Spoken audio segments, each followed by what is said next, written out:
नमस्कार, मी देवेंद्र मधुकर सूर्यवंशी आपले स्वागत करतो आजच्या व्हिडिओमध्ये।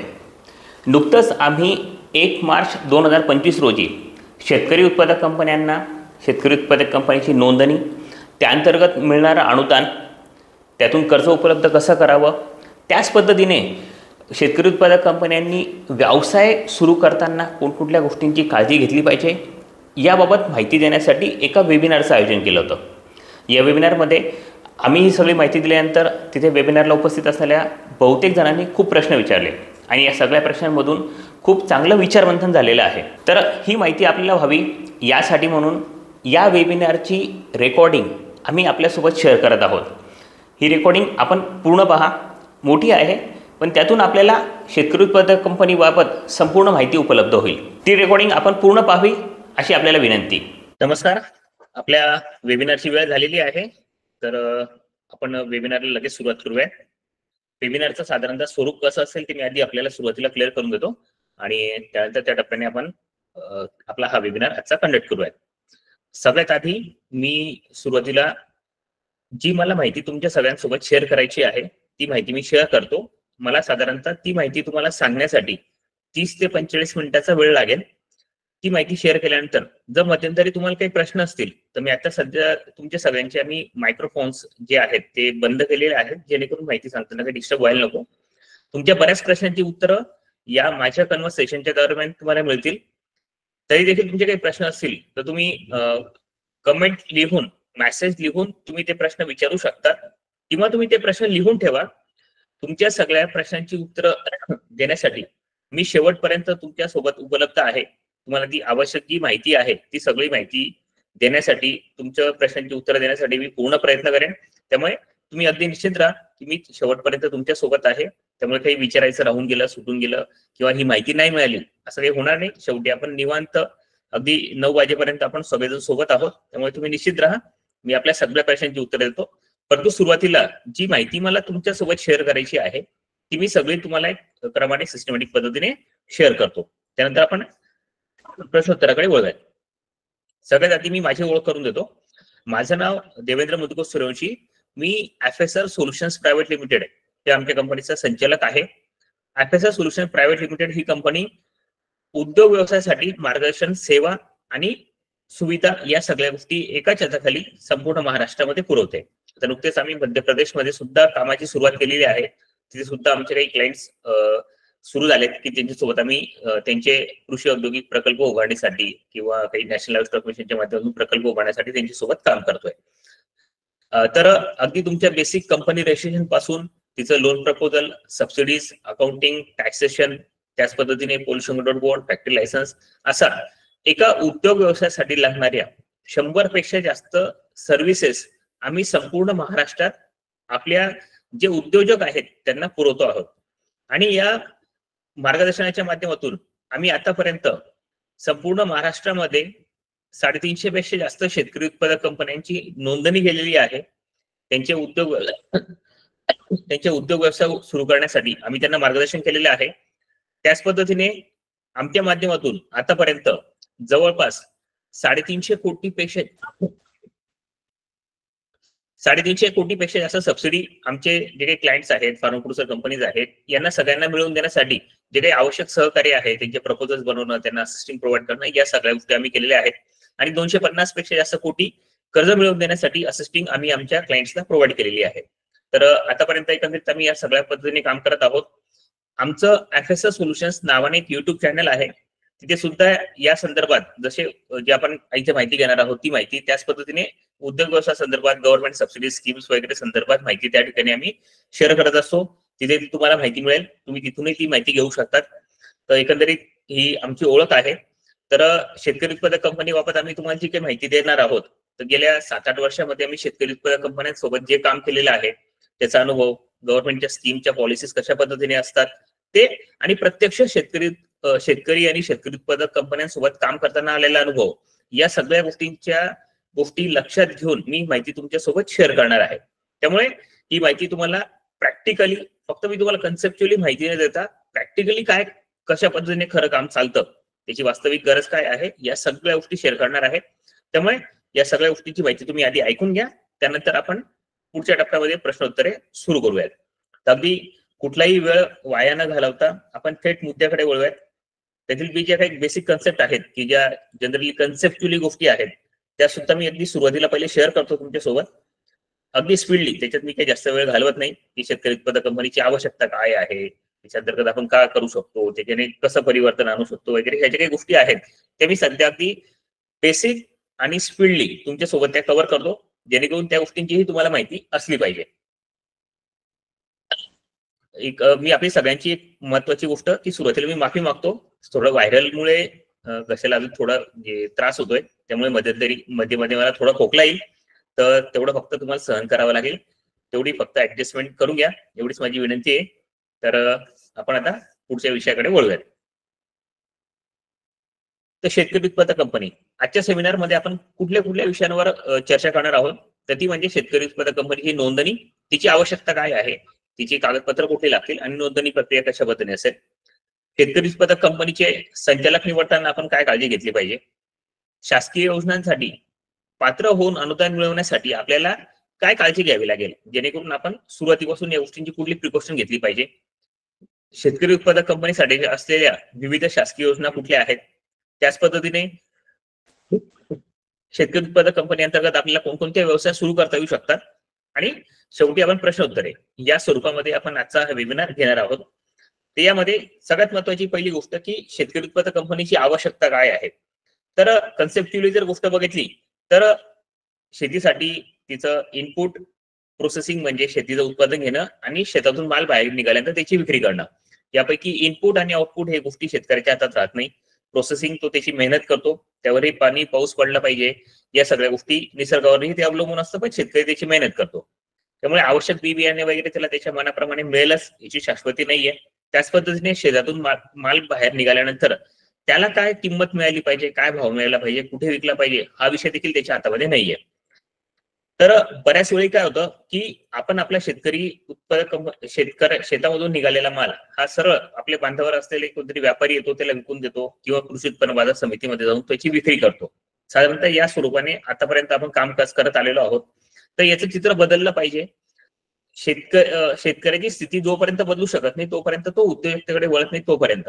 एक उदाहरण सांगतो की 1970 साली गव्हाची प्रति quintal MSP minimum support price ही 76 रुपये इतकी होती आणि गेल्या 50 वर्षामध्ये ती 29 पटीने वाढून आता सध्या 2223 आसपास आपला गहू चालू आहे.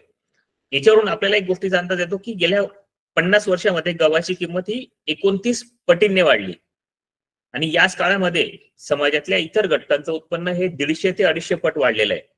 म्हणजे इतर समाजातल्या इतर घटकांचं उत्पन्न वाढलं 150 ते 250 पट आणि शेतकऱ्याचं उत्पन्न वाढलं फक्त 29 पट. जर आपण गव्हाला बेस्ट कॅल्क्युलेशन साठी पकडलं तर इतर पिकांमध्ये थोडी कमी जास्त जरी धरली तरी साधारणतः हीच परिस्थिती आहे, त्यामध्ये मोठा असा काही फरक नाहीये. तर गव्हाची किंमत आपण 125 पट जरी धरली असती तर आजच्या तारखेमध्ये 76 रुपये 1970 ची बेस प्राइस पकडल्यानंतर आज गव्हाला 9,500 रुपये प्रति क्विंटल भाव राहिला असता. परंतु तो जर भाव दिला असता तर शेतकऱ्याला कोणत्या कर्जमाफीची किंवा या फरमकडून कंपन्यांची किंवा कोणत्या गोष्टींची गरज नव्हती.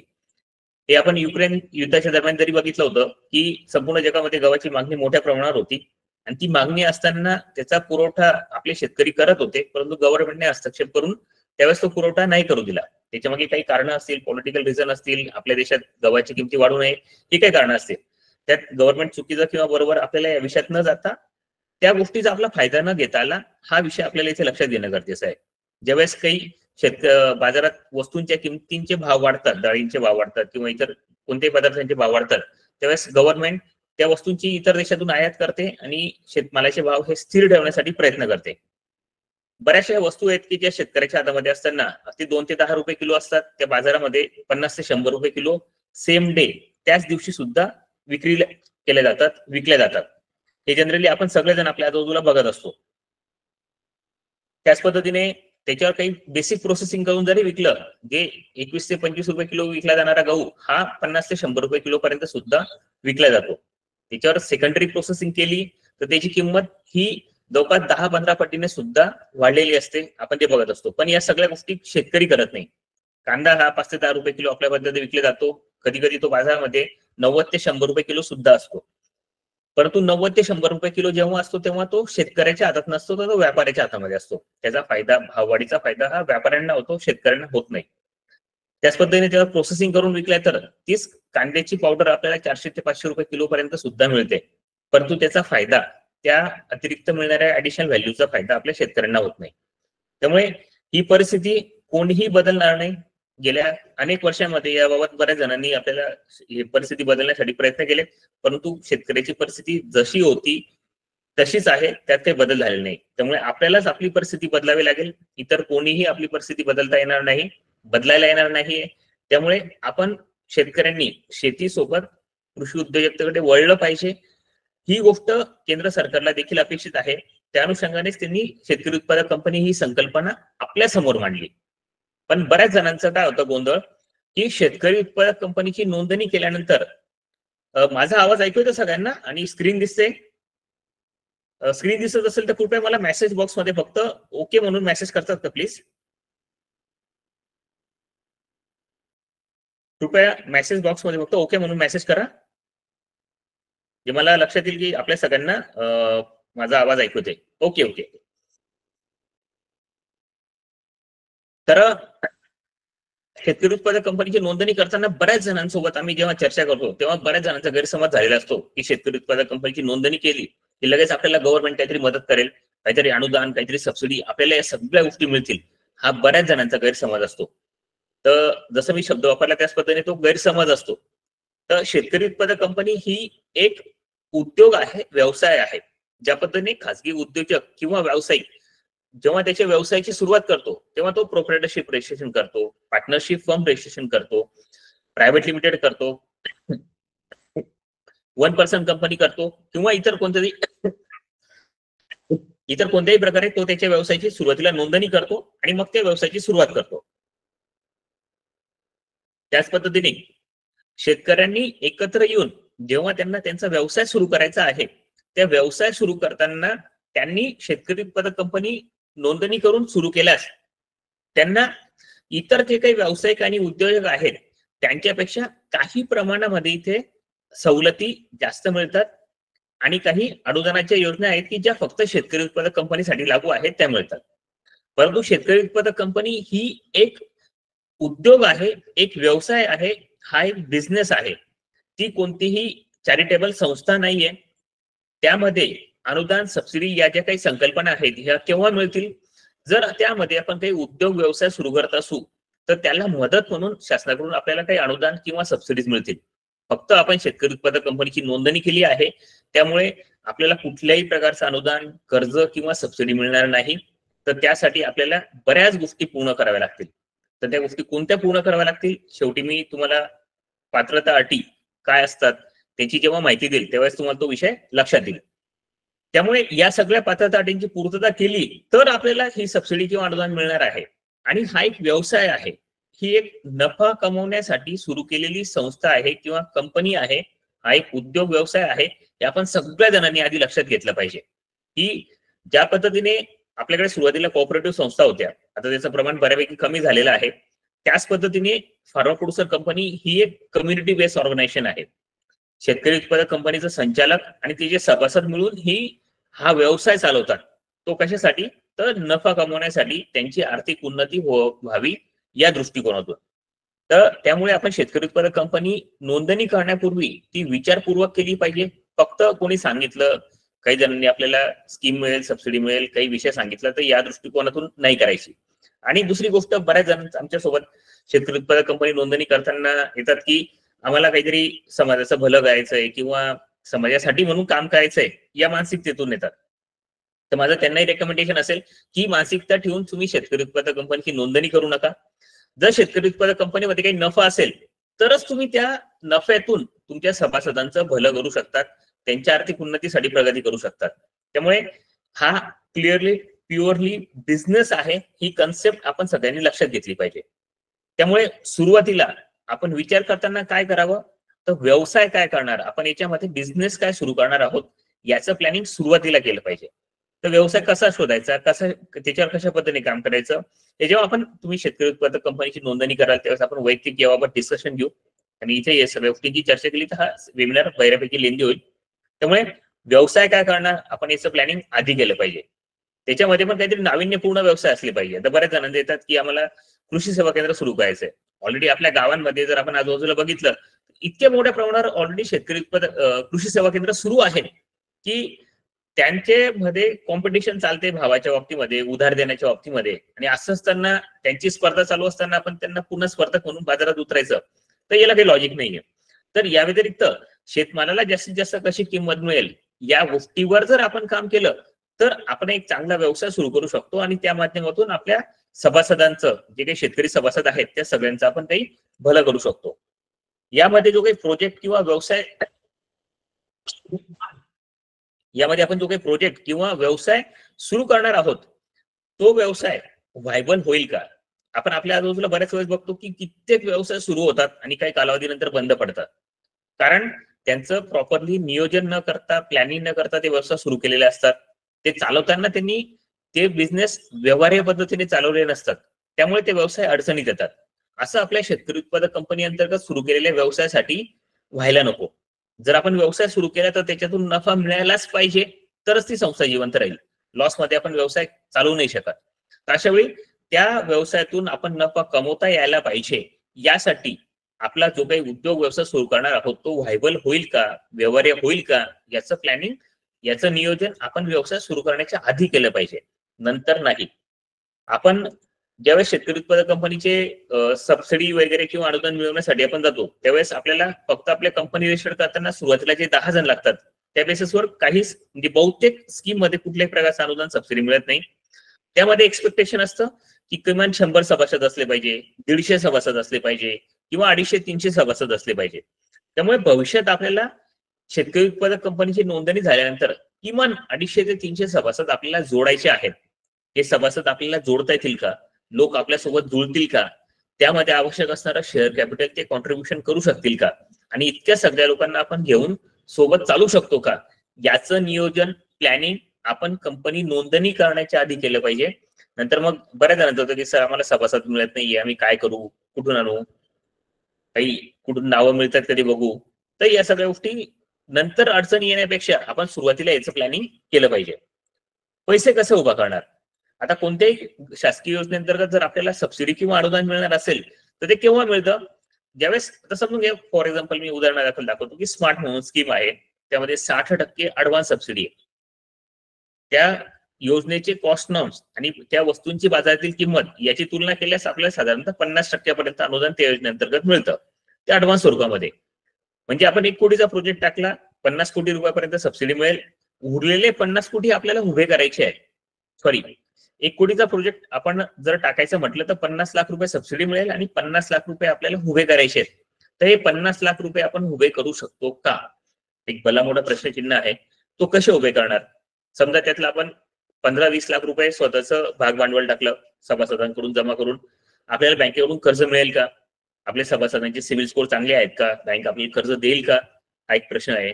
याचं उत्तर आपल्याला आधी याचं नियोजन करावं लागेल. या दृष्टिकोनातून शेतकरी उत्पादक कंपनीची प्लॅनिंग करून मग नोंदणी करावी लागेल. त्याशिवाय या शेतकरी उत्पादक हा जो व्यवसाय सुरू करायचा आहे, तो व्यवसाय चालवताना, म्हणजे मी सांगितलं की स्मार्ट योजनेअंतर्गत समजा आपल्याला 1 कोटीचा प्रोजेक्ट मंजूर झाला, 50 लाख रुपये सबसिडी मिळाली, 50 लाख रुपये पैकी आपण 30 लाख रुपये बँकेचं कर्ज घेतलं, 20 लाख रुपये आपण उभे केले आणि प्रकल्पाची उभारणी केली, तर इथपर्यंत काम थांबेल का? तर नाही. तर या प्रकल्पाची उभारणी केल्यानंतर आपल्याला तो प्रकल्प चालवण्यासाठी खेळते भांडवलाची गरज असेल. ते कदाचित अजून 50 लाख रुपये लागतील, कदाचित 1 कोटी रुपये लागतील. ते आपण कसे उभे करणार? याचं काही नियोजन आपल्याकडे आहे का? या सगळ्या गोष्टींचा विचार करून मगच आपण शेतकरी उत्पादक कंपनीची नोंदणी केली पाहिजे. त्याशिवाय शासकीय योजनांचे जे काही पात्रता निकष आहेत ते आपण पूर्ण करू शकतो का? ते काय आहेत ते मी आपल्यासोबत पुढे शेअर करेलच, तेव्हा लक्षात येईल तुम्हाला. बँकेतून कर्ज कसं उभं करणार? बँक आपल्याला कर्ज देईल का? या सगळ्या गोष्टींचा विचार करून आपण शेतकरी उत्पादक कंपनीची नोंदणी केली पाहिजे. आता आपण पुढच्या सेगमेंटकडे वळूयात. त्यामध्ये शेतकरी उत्पादक कंपनीच्या नोंदणीसाठी कुठल्या डॉक्युमेंटची आवश्यकता असते ते समजून घेऊयात. मी लक्षात घ्या की शेतकरी उत्पादक कंपनी नोंदणी करण्याआधी प्लॅनिंग करून मग आपण शेतकरी उत्पादक कंपनीची नोंदणी करणार आहोत. या सगळ्या गोष्टींचा आपण विचार केलेला आहे. ही गोष्ट गृहीत धरून मी या पुढच्या सेगमेंटकडे वळतोय. कदाचित माझ्या बोलण्यात घाई होत असेल तर मला तुम्ही तसं कमेंट बॉक्समध्ये लिहा. मी अजून डिटेल त्यामध्ये बोलण्याचा प्रयत्न करतो, किंवा जर आपल्याला मी जी इन्फॉर्मेशन देतो ती ओके वाटत असेल तर मला तसं तुम्ही कॉमेंट बॉक्समध्ये लिहा, जेणेकरून मला विषय लक्षात येईल की मी सांगितलेली गोष्ट तुमच्या लक्षात येते. फक्त मायक्रोफोन ऑन केले तर सगळेजण डिस्टर्ब होतील, त्यामुळे मायक्रोफोन ऑन नाही करत आहे. त्यामुळे कृपया कमेंट बॉक्समध्ये लिहा की मी जे सांगतोय ते तुम्हाला लक्षात येतंय का. ओके म्हणून मेसेज करा फक्त. मलाही उत्साह वाटेल की मी जी माहिती देतो तुम्हाला लक्षात येते.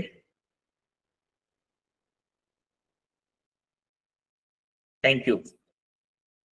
तर आपण पुढच्या सेगमेंटकडे वळूयात आता, की त्यामध्ये आपण शेतकरी उत्पादक कंपनीच्या नोंदणीसाठी कुठले कागदपत्र आपल्याला आवश्यक आहेत ते समजून घेऊया.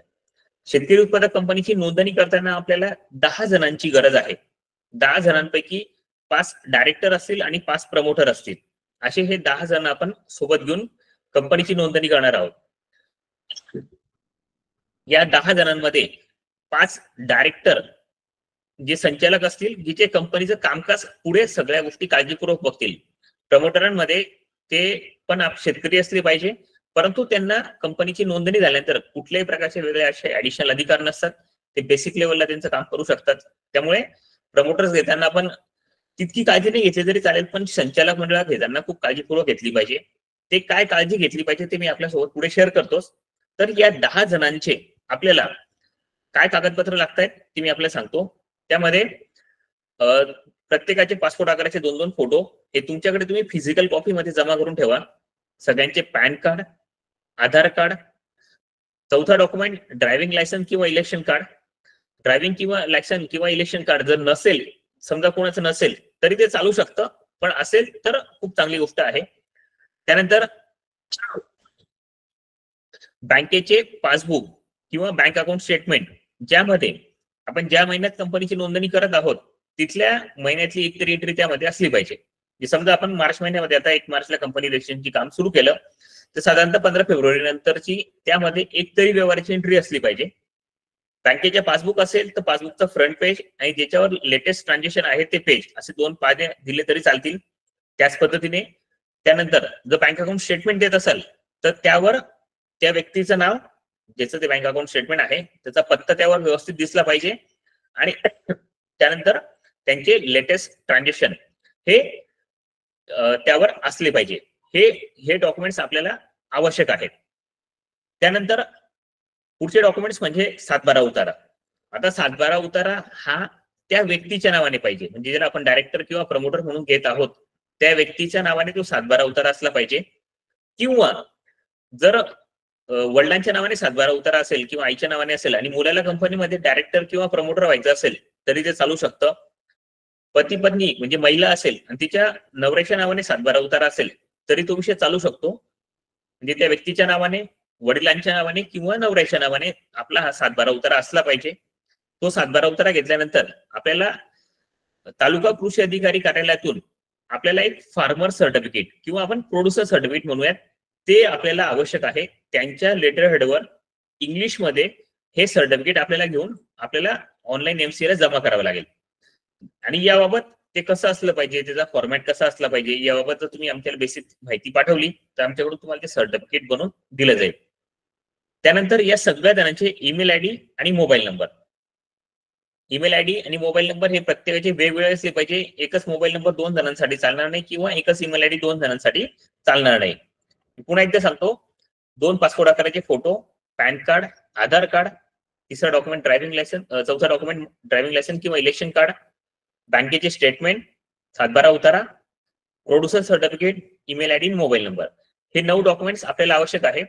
कुणी स्क्रीनशॉट वगैरे काढू नका. मी तुम्हाला याची सगळ्या गोष्टींची जी काही आज माहिती दिलेली आहे याची PDF मी तुम्हाला व्हॉट्सअपच्या ग्रुपमध्ये शेअर करणार आहे. त्यामुळे तुम्हाला ही सर्व माहिती मिळेल. तुम्ही त्या बाबतीत निश्चित राहा. मी तुमच्यासोबत या सगळ्या गोष्टी शेअर करणार आहे, त्यामुळे तुम्ही काळजी करू नका. तर हे सगळे डॉक्युमेंट्स तुम्ही जे आता मी डॉक्युमेंट सांगितले हे सगळे डॉक्युमेंट्स ओरिजिनल डॉक्युमेंट स्कॅन करून PDF मध्ये ते आवश्यक आहेत. तुम्ही जर आमच्याकडे पाठवले तर तिथून आम्ही रजिस्ट्रेशनची पुढची प्रोसेस लगेच सुरू करू शकतो. एकही डॉक्युमेंटची झेरॉक्स नकोय, एकही डॉक्युमेंटची हार्ड कॉपी आपल्याला नकोय. फक्त सगळ्या डॉक्युमेंटचे व्यवस्थित स्कॅन केलेले PDF स्वरूपातील डॉक्युमेंट्स आपल्याला हवे आहेत. ते क्लिअर दिसले पाहिजे, ते ब्लर नको. बँक अकाउंट स्टेटमेंटवर लेटेस्ट एंट्री असली पाहिजे. फक्त तुम्ही तुमच्याकडे प्रत्येक जणाचे पासपोर्ट आकाराचे 2-2 फोटो जमा करून ठेवा. जेणेकरून ते फोटो आपल्याला शेवटी एमओए एओए वर लावावे लागतील, त्यावेळेस त्याची आवश्यकता असेल. आणि लक्षात घ्या की या 10 जणांचे जेवढे काही डॉक्युमेंट मी सांगितले त्यावर त्यांचे नाव हे सगळं सारखं असलं पाहिजे. म्हणजे बऱ्याच ठिकाणी आडनावामध्ये बदल असतो किंवा नावाच्या स्पेलिंग मध्ये चूक असते, असं व्हायला नको. सगळ्यांचे आधार कार्ड आणि पॅन कार्ड हे एकमेकाला लिंक असले पाहिजे. जर ते लिंक नसतील तर त्यासाठी आपल्याला 1000 रुपये दंड भरून ते पॅन कार्ड आधार कार्ड आधी लिंक करावं लागेल आणि मगच पुढची प्रोसेस होईल. कारण की तोपर्यंत आपलं पॅन कार्ड इनऍक्टिव्ह या स्टेटसला ते दाखवत असतं. इतर कागदपत्रांमध्ये एक आपल्याला 11व्या नंबरला साक्षीदाराची आवश्यकता आहे. साक्षीदाराचं फक्त पॅन कार्ड आणि आधार कार्ड हवं, त्याचे कुठलेही डॉक्युमेंट नको, त्याचा पासपोर्ट आकाराचा फोटो नको, त्याचे इतर कुठलेही डॉक्युमेंट नको. पुढचा महत्वाचा विषय म्हणजे कंपनीच्या नोंदणीकृत पत्त्यासाठीचं लाईट बिल. हा एक अत्यंत महत्वाचा डॉक्युमेंट आहे. किंवा की लाईट बिल काय ते कोणाचंही एक लाईट बिल दिलं तरी चालून जाईल का? तर ते कंपनी रजिस्ट्रेशनचं काम पूर्ण होऊन जाईल. परंतु भविष्यामध्ये या गोष्टीच्या खूप मोठ्या प्रमाणावर अडचणी येतात. त्या अडचणी काय येतात? तर ज्या पद्धतीने जर बायकोच्या नावावर जमीन असेल तर नवऱ्याला 7/12 चालेल का? हो चालेल. फार्मर प्रोड्युसर सर्टिफिकेट आपण तालुका कृषी अधिकाऱ्यांमध्ये कडे देऊन आपलं रेशन कार्ड वगैरे देऊन ते आपण मिळवू शकतो, त्याला काही अडचण नाहीये. तर लाईट बिल हे देताना खूप काळजीपूर्वक द्यायचं. त्या लाईट बिलवर ज्या व्यक्तीचं नाव आहे ती व्यक्ती जिवंत असली पाहिजे. बऱ्याच वेळेस आपल्याकडे काय होतं की कोणाच्या जरी नावावर आधीच लाईट बिल असतं आणि ते लाईट बिल आपण भरत असतो की आपल्या पुढे काही द्यायची गरज नाही पडत म्हणून. कदाचित ती व्यक्ती मयत सुद्धा असते. किंवा आपण नवीन घर घेतलं ते आधी कोणाच्या नावावर असेल तर त्या जुन्या मालकाचंच नाव अजून लाईट बिलवर आहे. अशा पद्धतीने तो विषय नको. त्यावर लेटेस्ट जे मालक आहेत ते जिवंत असले पाहिजे, हयात असले पाहिजे. महत्वाची गोष्ट म्हणजे उद्या जर आपल्याला रजिस्टर्ड लीज अग्रीमेंट करावं लागलं तर त्यांनी ते रजिस्टर्ड लीज अग्रीमेंट करून दिलं पाहिजे. आता कंपनीचं ज्यावेळेस आपण नोंदणी करतो त्यावेळी आपल्याला फक्त एक बेसिक कागदाचा एक एनओसीचा फॉर्मॅट असेल तो मी बनवून पाठवू आणि त्या ज्या व्यक्तीच्या नावाचं लाईट बिल आहे त्याची एक बेसिक सही लागेल फक्त. बाकी तर कुठल्याही गोष्टी सध्या तुर्तास आवश्यकता नाहीये. परंतु कंपनीची नोंदणी झाल्यानंतर पुढच्या कालावधीमध्ये आपल्याला ज्यावेळेस जीएसटी नंबर काढायची गरज असेल त्यावेळेस आपल्याला रजिस्टर्ड लीज अग्रीमेंट आवश्यक असतं. त्याशिवाय आपल्या जीएसटीची नोंदणी मिळत नाही आणि त्यावेळी या सगळ्या अडचणी उद्भवतात. त्यामुळे सुरुवातीलाच या सगळ्या गोष्टींची काळजी घ्यायची की जे काही लाईट बिल देणार आहोत त्या व्यक्तीने, मग तो आपला संचालक असेल, ओळखीचा असेल, कोणीही असेल, त्या व्यक्तीने उद्या आपल्याला रजिस्टर्ड लीज अग्रीमेंट करून दिलं पाहिजे. ही प्रिकॉशन लाईट बिलच्या बाबतीमध्ये खूप घ्यायची. त्यानंतर पुढचा विषय शेतकरी उत्पादक कंपनीचं नाव. त्या नाव मिळवणं किंवा नाव शोधणं हा आमच्यासाठी सगळ्यात मोठा गंभीर टास्क असतो. कारण की आपण जे विचार करतो ती नावांची ऑलरेडी कोणी ना कोणी कंपनी रजिस्टर करून ठेवलेली आहे किंवा त्या नावाने ऑलरेडी कोणीतरी ट्रेडमार्क घेऊन ठेवलेला आहे. त्याच्यामुळे ते नाव आपल्याला मिळत नाही. त्यामुळे नाव शोधताना आपण युनिक नाव शोधलं पाहिजे जे कोणी वापरलेलं नसेल. काही 2 शब्दांचे कॉम्बिनेशन, आपल्या काही नावांचा कॉम्बिनेशन, आपलं ग्रामदैवत किंवा एखाद दुसरं आपलं स्थानिक स्वरावर काही गोष्टी असतील त्यांची नावं जी कोणी वापरली नसतील अशा स्वरूपाची नावं दिलीत तर ती मिळवताना आपल्याला सोपं होतं. त्यामध्ये राज्याचे नाव, जिल्ह्याचे नाव, तालुक्याचे नाव नसलं पाहिजे. कारण की या पद्धतीने ती निगेटिव्ह लिस्ट आहे, त्यामध्ये हे शब्द वापरण्यामध्ये परवानगी नाहीये. शासकीय योजनांची नावं आपण ती घेऊ शकत नाही. सरकारी पदांची नावं आणि कंपनी कायद्याअंतर्गत काही शब्द आहेत की जे बंदी केलेले आहेत ते नाव आपण या अंतर्गत घेऊ शकत नाही. ते शब्द घेतले तर आपली कंपनीचं नावाचं ऍप्लिकेशन हे रिजेक्ट होतं आणि त्यात आपलं बऱ्याच वेळ त्यामध्ये जातो. त्यामुळे नाव निवडताना खूप काळजीपूर्वक दिले पाहिजे. मी जे सांगितलेत हे सगळे डॉक्युमेंट्स ओरिजिनल स्वरूपामध्ये स्कॅन करून मी आमच्या ईमेल आयडी वर किंवा आपण कंपनीची नोंदणी करताना एक व्हॉट्सअप ग्रुप तयार करू. त्या व्हॉट्सअप ग्रुपमध्ये तुम्ही हे सगळे डॉक्युमेंट शेअर केलेत की आपल्याला कंपनी रजिस्ट्रेशनच्या पुढचं काम हे सहज पद्धतीने करता येईल. आता रजिस्ट्रेशनची प्रोसेस साधारणतः या पद्धतीने आहे की त्यामध्ये आपली 5 संचालकांची, 5 प्रमोटर्सची आणि 1 साक्षीदाराची ओरिजिनल डॉक्युमेंट जमा झाली का आपण तोपर्यंत कंपनीचं नेम अप्रुव्हल सबमिट करतो एमसीए कडे. एमसीए कडे म्हणजे मिनिस्ट्री ऑफ कॉर्पोरेट अफेअर्स कडे. त्याच्या पोर्टलवर आपण कंपनीचं नाव रिझर्व्ह करण्यासाठी ऍप्लिकेशन करतो. ते नावाचं रिझर्वेशनचं ऍप्लिकेशन मिळेपर्यंत आपण तोपर्यंत सगळ्या जणांचे डॉक्युमेंट्स पूर्ण कंप्लीट करतो. डिजिटल सिग्नेचर सगळ्या जणांचे डीएससीस काढतो. त्यानंतर कंपनीचं नेम अप्रुव्हल आल्यानंतर आम्ही तुम्हाला एमओए, एओए, DR2, एनओसी आणि स्पेसिमेन सिग्नेचर साठीचे काही डॉक्युमेंट्स हे सगळे सह्यांसाठी आपल्याकडे पाठवतो. ते डॉक्युमेंट्स तुम्ही स्कॅन करून पाठवलेत का त्यानंतर आपण कंपनी रजिस्ट्रेशनसाठी ऍप्लिकेशन करतो. कंपनीचं रजिस्ट्रेशन पूर्ण होतं, त्यात काही त्रुटी त्यांना वाटल्यात एमसीए ला, ते आपल्याला प्रश्न विचारू शकतात, काही ऍडिशनल डॉक्युमेंट्स मागू शकतात. त्यानंतर कंपनीचे रजिस्ट्रेशन पूर्ण होतं. या रजिस्ट्रेशनच्या बरोबर आपल्याला कंपनीचं registration certificate, MOA, AOA, PAN, TAN, PF, ESIC, PTIC, PTC आणि 10 जणांच्या डिजिटल सिग्नेचर्स, हे डॉक्युमेंट्स तुम्ही आमच्याकडून किंवा कोणाकडूनही शेतकरी उत्पादक कंपनीची नोंदणी केली तर तुम्हाला हे सगळे डॉक्युमेंट्स मिळतात. तुमची इच्छा असली नसली तरी सुद्धा तुम्हाला हे डॉक्युमेंट्स मिळतात. याची बऱ्याच गोष्टी, जसं प्रोफेशन टॅक्स रजिस्ट्रेशन आहे, पीएफचे, ईएसआयसीचे रजिस्ट्रेशन आहेत, ज्याची आपल्याला सुरुवातीला गरज नाहीये, तरी सुद्धा आपल्याला एमसीएने इज ऑफ डुईंगच्या नावाखाली, म्हणजे आपला व्यवसाय करणं सोपं व्हावं, ऍक्च्युली त्याचा आपल्याला त्रासच होतो, परंतु व्यवसाय करणं सोपं व्हावं असं म्हणून ते आपल्याला हे रजिस्ट्रेशन देतात. पण त्यामुळे आपल्याला भविष्यात काही अडचणी येतात, जसं की लेबर लॉ कम्प्लायन्सेस जर ते अपूर्ण राहिले तर वेगवेगळ्या नोटिसेस वगैरे येऊ शकतात. या दोघी गोष्टींना अडचणी येऊ शकतात. धनंजय सरांनी प्रश्न विचारला होता की वडिलांच्या नावाने सातबारा असेल तर वडील मुलगा दोघांना संचालक मंडळात घेता येईल का? घेता येऊ शकतं, पण घेऊ नये. हे मी तुम्हाला पुढे शेअर करतो की संचालक मंडळामध्ये संचालक निवडताना काय काळजी घ्यावी. हा एक महत्वाचा विषय आहे जो तुमच्या प्रश्नाचं उत्तर मिळेल. संचालक मंडळामध्ये मी सांगितलं की कंपनी रजिस्टर करताना आपल्याला 10 जण सोबत लागतील. 10 पैकी 5 डायरेक्टर असतील आणि 5 प्रमोटर असतील. प्रमोटर मध्ये तुम्ही कोणतेही शेतकऱ्याला घेतलं तरी चालेल, परंतु 5 संचालक निवडताना खूप काळजीपूर्वक निवडले पाहिजे. जसं की संचालक मंडळामध्ये किमान एक महिला असली पाहिजे, हे आवश्यक आहे. त्यामध्ये एससी एसटी प्रवर्गाचा एखादा संचालक असावा, हे बंधनकारक नाहीये. सहज उपलब्ध असल्यास आपण ते घेऊ शकतो, नसेल तरी काही अडचण नाही. संचालक मंडळामध्ये एका कुटुंबातील एकच सदस्य असला पाहिजे. जसं धनंजय सरांनी प्रश्न विचारला की वडील आणि मुलं दोघांना कंपनीमध्ये डायरेक्टर होता येईल का? तर होता येऊ शकतं, परंतु एका कुटुंबातील एकच व्यक्ती डायरेक्टर संचालक मंडळामध्ये असला पाहिजे. अशा वेळी वडील किंवा मुलापैकी एक जण डायरेक्टर म्हणून कंपनीमध्ये चालेल आणि एक प्रमोटर म्हणून चालू शकतो. प्रमोटर्स मध्ये सगळे आपले घरातले असले किंवा सगळे त्याच्यामध्ये पुरुष असले किंवा त्यांचा काही सिव्हिल स्कोर खराब असला किंवा काहीही असलं तरी ते चालू शकतं, त्याला अडचण नाही. परंतु 5 डायरेक्टर घेताना त्यामध्ये एका कुटुंबातला एकच व्यक्ती पाहिजे, त्यामध्ये किमान एक महिला असली पाहिजे. 2 महिला असल्यास खूप चांगली गोष्ट आहे. त्यामध्ये एससी एसटी प्रवर्गाचा एखादा संचालक उपलब्ध झाल्यास घ्यावा. सगळ्यात महत्त्वाची गोष्ट, संचालक मंडळाचा सिव्हिल स्कोर चेक करून घ्या. सिव्हिल स्कोर का? तर कंपनी नोंद, मी जे काही तुम्हाला नियम सांगतोय ना आता, हे कंपनी कायद्याअंतर्गत नाहीये. इथे सगळ्यात महत्वाची गोष्ट लक्षात घ्या, कंपनी कायद्याअंतर्गत हे नियम नाहीयेत, परंतु आमच्या अनुभवाने आतापर्यंत ज्या वेगवेगळ्या शासकीय योजना आहेत किंवा बँकेचं कर्ज काढताना ज्या काही अडचणी येतात त्या सगळ्या गोष्टींचा विचार करून आम्ही तुम्हाला या गोष्टी शेअर करतोय.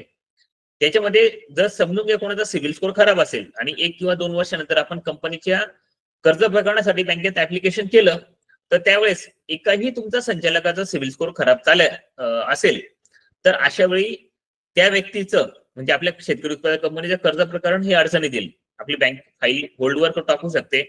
मग त्यावेळेस ते आपल्याला सांगतील की तुम्ही या संचालकांना बदलून घ्या, यांचा राजीनामा घ्या आणि त्यांच्याऐवजी दुसरं कोणाला तरी ज्याचा सिव्हिल स्कोर चांगला आहे अशा व्यक्तीला संचालक म्हणून घ्या. असं जर त्यावेळेस बँकेने सांगितलं तर आपल्या बऱ्याच गोष्टी अडचणीत येऊ शकतात. आपल्याला आपलं कर्ज प्रकरण थांबतं. आणि त्यावेळेस जर तुम्ही आम्हाला सांगितलं की सर यांचा डायरेक्टर बदलायचा आहे, त्यांचा राजीनामा घ्या, नवीन डायरेक्टर घेऊन हे करा, तर सगळ्या या प्रोसेससाठी आपल्याला नंतर 4 ते 5 हजार रुपये ऍडिशनल खर्च होतो. त्यामुळे आपण या सगळ्या गोष्टींची काळजी घ्यायची की सुरुवातीलाच संचालक मंडळ निवडताना त्यांचा सिव्हिल स्कोर चेक करून घ्यावं. या सगळ्या गोष्टींची काळजी घ्यावी. कंपनीत नवरा बायको चालतात का? तर एक डायरेक्टर मध्ये एक प्रमोटर मध्ये असतं तर चालेल, त्याला काही अडचण नाहीये. अनुराग सरांनी प्रश्न विचारला की दुसऱ्या गावातील शेतकरी घेत येतात का? तर त्याला कुठल्याही प्रकारची अडचण नाहीये. संपूर्ण भारतातला कोणताही शेतकरी तुमच्या कंपनीमध्ये संचालक पण होऊ शकतो किंवा सभासद पण होऊ शकतो. परंतु माझं वैयक्तिक रेकमेंडेशन असं असेल की तुम्ही तुमच्या जे काही जिथे ज्या तालुक्यामध्ये ज्या ठिकाणी तुम्ही काम सुरू करणार आहात तिथल्या स्थानिक स्तराची लोक जास्त प्रमाणात घ्या. 100% नसतील तरी 70-80% त्या स्थानिक स्तराचे लोक घ्या. म्हणजे अगदी जिथे तुमची कंपनीची नोंदणी करतायत त्याचे 30-40 किलोमीटरच्या आतमधले सगळे सभासद आणि संचालक आपण घेतले पाहिजे, जेणेकरून ज्या काही शासकीय योजना असतात त्या पर्टिक्युलर तालुक्यासाठी किंवा त्या तिथल्या सभासदांच्या डेव्हलपमेंटसाठी असतात. तर अशा वेळेस ती अडचण होऊ नये त्याकरता म्हणून आपण हा विषय काळजी घेतली पाहिजे की सभासद हे 30-40 किलोमीटर मध्येच असले पाहिजे. नवीन नंबर पॅन नंबर घेतला तर त्याचा सिव्हिल स्कोर नसतोच. त्यांचं कर्जच त्यांनी काढलेलं नसतं, ते सिव्हिल स्कोर तयार होत नाही. कर्ज काढल्यानंतर सिव्हिल स्कोर तयार होतो. तर फ्रेश असेल, त्यांनी कधीही आयुष्यात कर्ज काढलेलं नसेल असा व्यक्ती सुद्धा आपल्याला चालेल, त्याच्यामुळे काही आपल्याला अडचण येणार नाही. एक व्यक्ती जास्तीत जास्त 20 कंपन्यांमध्ये संचालक होऊ शकतो, परंतु एखादी व्यक्ती जी खूप जास्त कंपन्यांमध्ये संचालक आहे अशा व्यक्तीला आपल्या कंपनीमध्ये संचालक होण्यापासून आपण टाळलं पाहिजे, जेणेकरून काही सबसिडीच्या योजनेमध्ये याबाबत अडचणी येऊ शकतात.